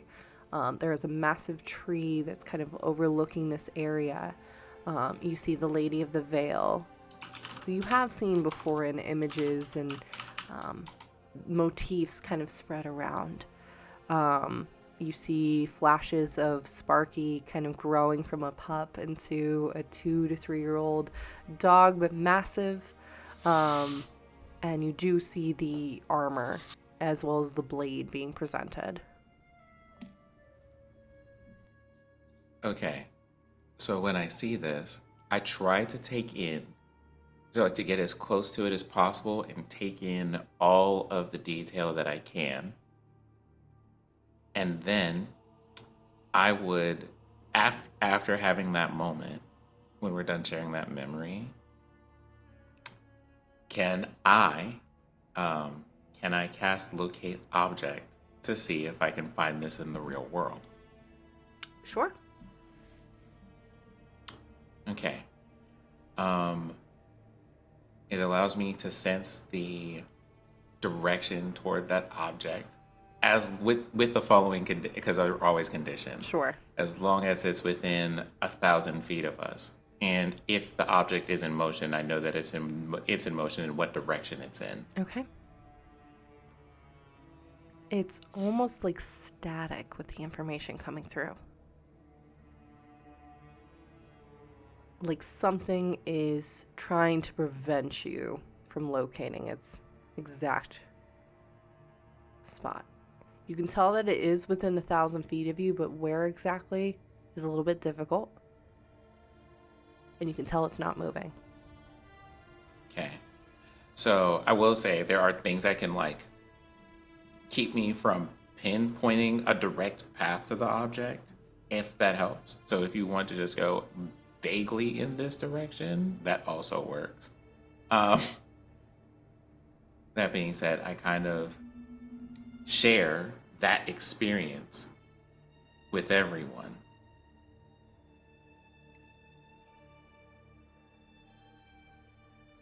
It's not here, but it's nearby. And by nearby, I mean minutes of steps. Is it moving? And he says direction. As far as I know, there's like only one path through this cave, so it's just like one of those. We're just gonna have to continue going down the corridor. So I kind of proceed and check for if the sound of static changes, because this thing has a duration of 10 minutes. Sure. You can tell that the static persists still around where this kind of pedestal where the armor is. Not exactly where it's at, but in that vicinity.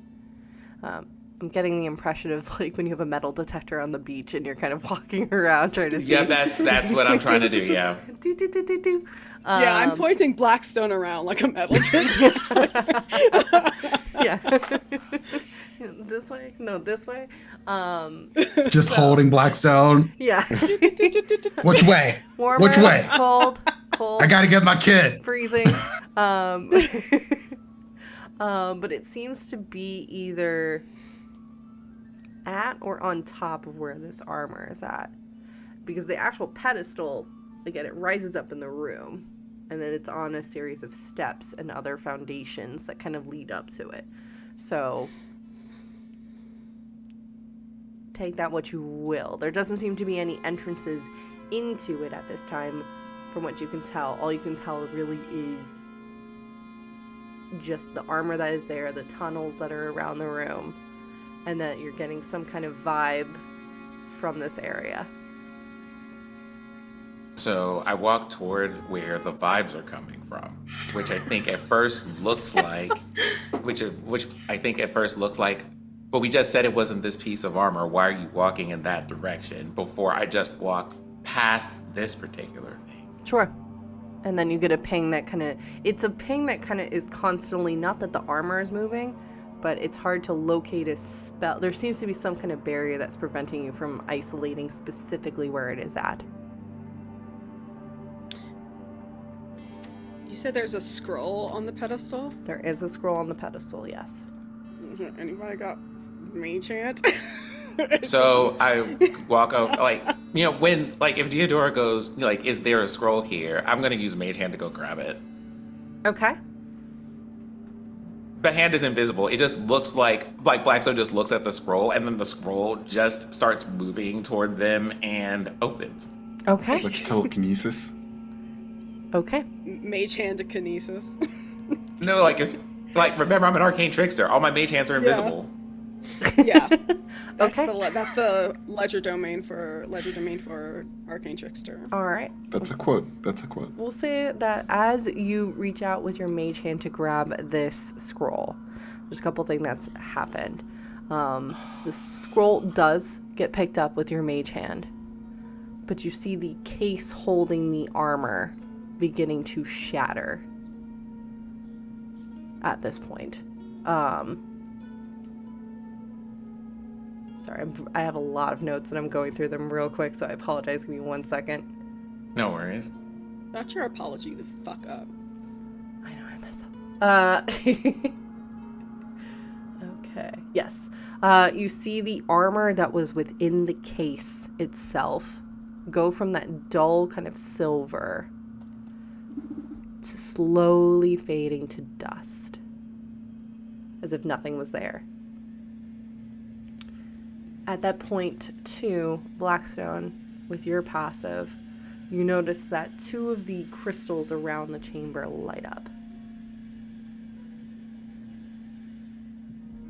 I need each of you to make a dexterity saving throw, please. All of you. Beat Jordan the fuck up. I'm like, this about to be some bullshit, ain't it? Always some bullshit with her. Really? During Juneteenth weekend?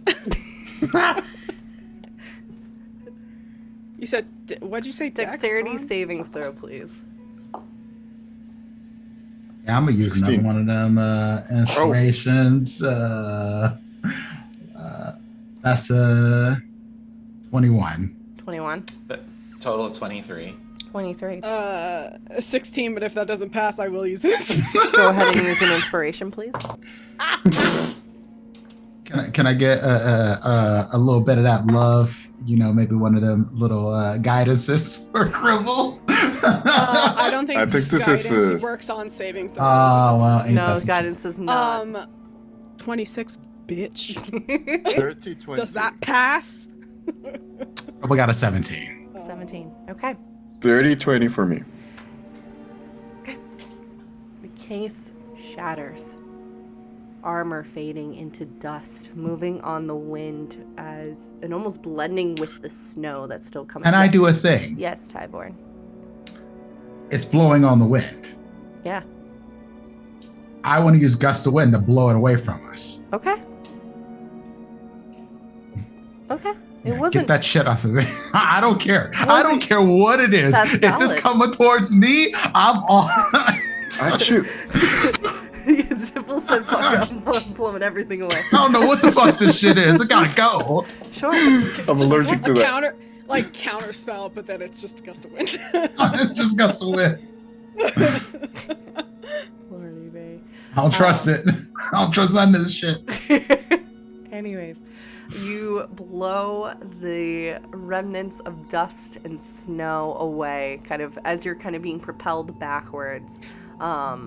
Those of you that were scored above a 20 are able to just kind of hang on to where you're at, but everyone else is kind of blown backwards off of this main kind of center point in the room. Not knocked prone, you're able to kind of stand up, but you are kind of knocked back. And from that, you see the snow. Holding Cribble by his cloak, like, no, you ain't going nowhere, you little bastard. From the snow and the dust, you see it swirling around you, turning kind of spectral in nature. And there's a massive roar, and that is where we're gonna pick up. I fucking Next roar time. back. Eat shit. I roar back. No, I would imagine that is. And I say, eat my ass. That is where we're gonna pick up. Make sure you get the tank too. Please, please, please. Yeah. Oh my God. Amazing job, y'all. Great job. Good session. So yeah, reminder, we're going to be off next week, but we'll be back July 6th. So we'll see what this group has gotten into and all the shenanigans. And then y'all can catch up on our previous episodes if you wanted to know why are they in this cave? Yep, exactly. Listen, listen here. If one of your friends asks you about D&D, like they've never played or something like that, they've been playing Baldur's Gate and they're interested, tell them that we do shows on D&D. Don't forget about us. Like my wife forgot about me when she told her hairdresser today. She was like, oh, y'all can watch Critical Role. And I'm like, motherfucker, what? Holy shit. We got an AP with you on my YouTube. What are we talking about? I'm gonna say right now, I'm gonna need Red to pull the fuck up. How you gonna sit there and promote a bunch of whiteys and not promote us? Lost my shit. In Juneteenth week of all weeks? Girl. Amazing. Thank you all so much for hanging out with us. We got thank you for the raid. We got a couple new followers. Yes, you can check out all of our YouTube. We're also on TikTok. We're also on Patreon if you want to get some sneak peeks and some other things. I will say a very special thank you because Lamia helped me write up some portion of today's episode.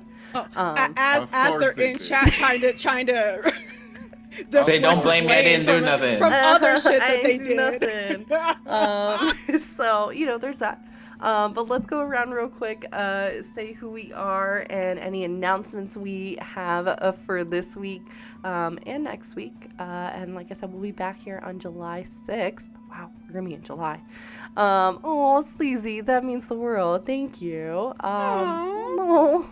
Thank you, Sleazy. Thank you, Sleazy. Let's jump over to Sin. Hi, I have been your resident favorite robot person, doing the shenanigans and the magical things and reminding the captain that he has good feelings. So, you can find me over here doing the things. You can find me with TTRP Gifts next week, doing Ace and Arrow panel things and moderating. And today, this is your reminder that if you are into speed running and things, the Juneteenth Games Done Quick special is currently live. So y'all should go check that out while you're relaxing this evening and watching people play adorable retro games as fast as possible and being unapologetically black about it. Love that. Thank you, Sin. Let's jump over to Dimples. Hello, everyone. I am Dimples and Dice, aka the Moist Heat, aka the Damp Daddy. You can find me around the internet as Dimples and Dice on all of the socials. Wednesday nights at 8-ish p.m. You can find me on Laugh Level Indies channel doing a game of Good Society. You should probably come and watch that if you want to see me emotionally wreck people. And my own characters, because that's what I do. I cause problems for me and everyone else. There's other stuff to come that may include people who have been at this table or who are at this table at this current time. Yeah, we're doing some recording stuffs, but it's going to be great. There's more D&D to come. It won't be using new rules, so that's for the future. So just keep that in mind. Oh, those new rules, they ain't going to hurt you. You ain't got to use them. Relax. That's my message for everybody. Fucking chill. It's gonna be okay. That's all. Thank you, Dimples. Let's jump over to Robo. What rules? What rules are you talking about? I don't understand. What do you mean hotspot? Robo. Hi, it's me, RoboGoblin. You can find me everywhere at TTRP Gifts. And still running games for Sudan. If you want to submit your game, your supplement or adventure, you can do so in bit.ly/games for Sudan. If it would really mean a lot. We are also almost at the 30 submissions mark, so let's get to that. And on Wednesday, 26th at 6 p.m. Pacific, we're going to have the Arrows in TTRPGs with Sin as the moderator. That's me. Awesome. Let's jump over to Fair. Hi, I'm Farron. I've been Diadora. You can follow me on socials at Fairbear. You can also follow me here at the same username. If you like the sound of my voice, you can hear it on Taking Initiative's 3rd season, Sword and Shield. It is a Pathfinder 2e campaign set in a homebrew world. I have other stuff and things coming up. I hate Dimples right now. But as a reminder, we are raising money for the Karam family who is trying to escape Gaza right now. They are so close to hitting their GoFundMe. So if you hit !Karam, you can get a link to that. And if you have money, if you have any available funds, please consider donating to them to help them get out of a very dire situation right now. In addition to Games for Sudan, Robo is also raising money for the Rainbow Railroad. You can head over to their Twitter to get a link to that so you can donate. That's what AceCon is for. And also our friend and moderator Angry Aaron is raising money for Trans Lifeline for this month.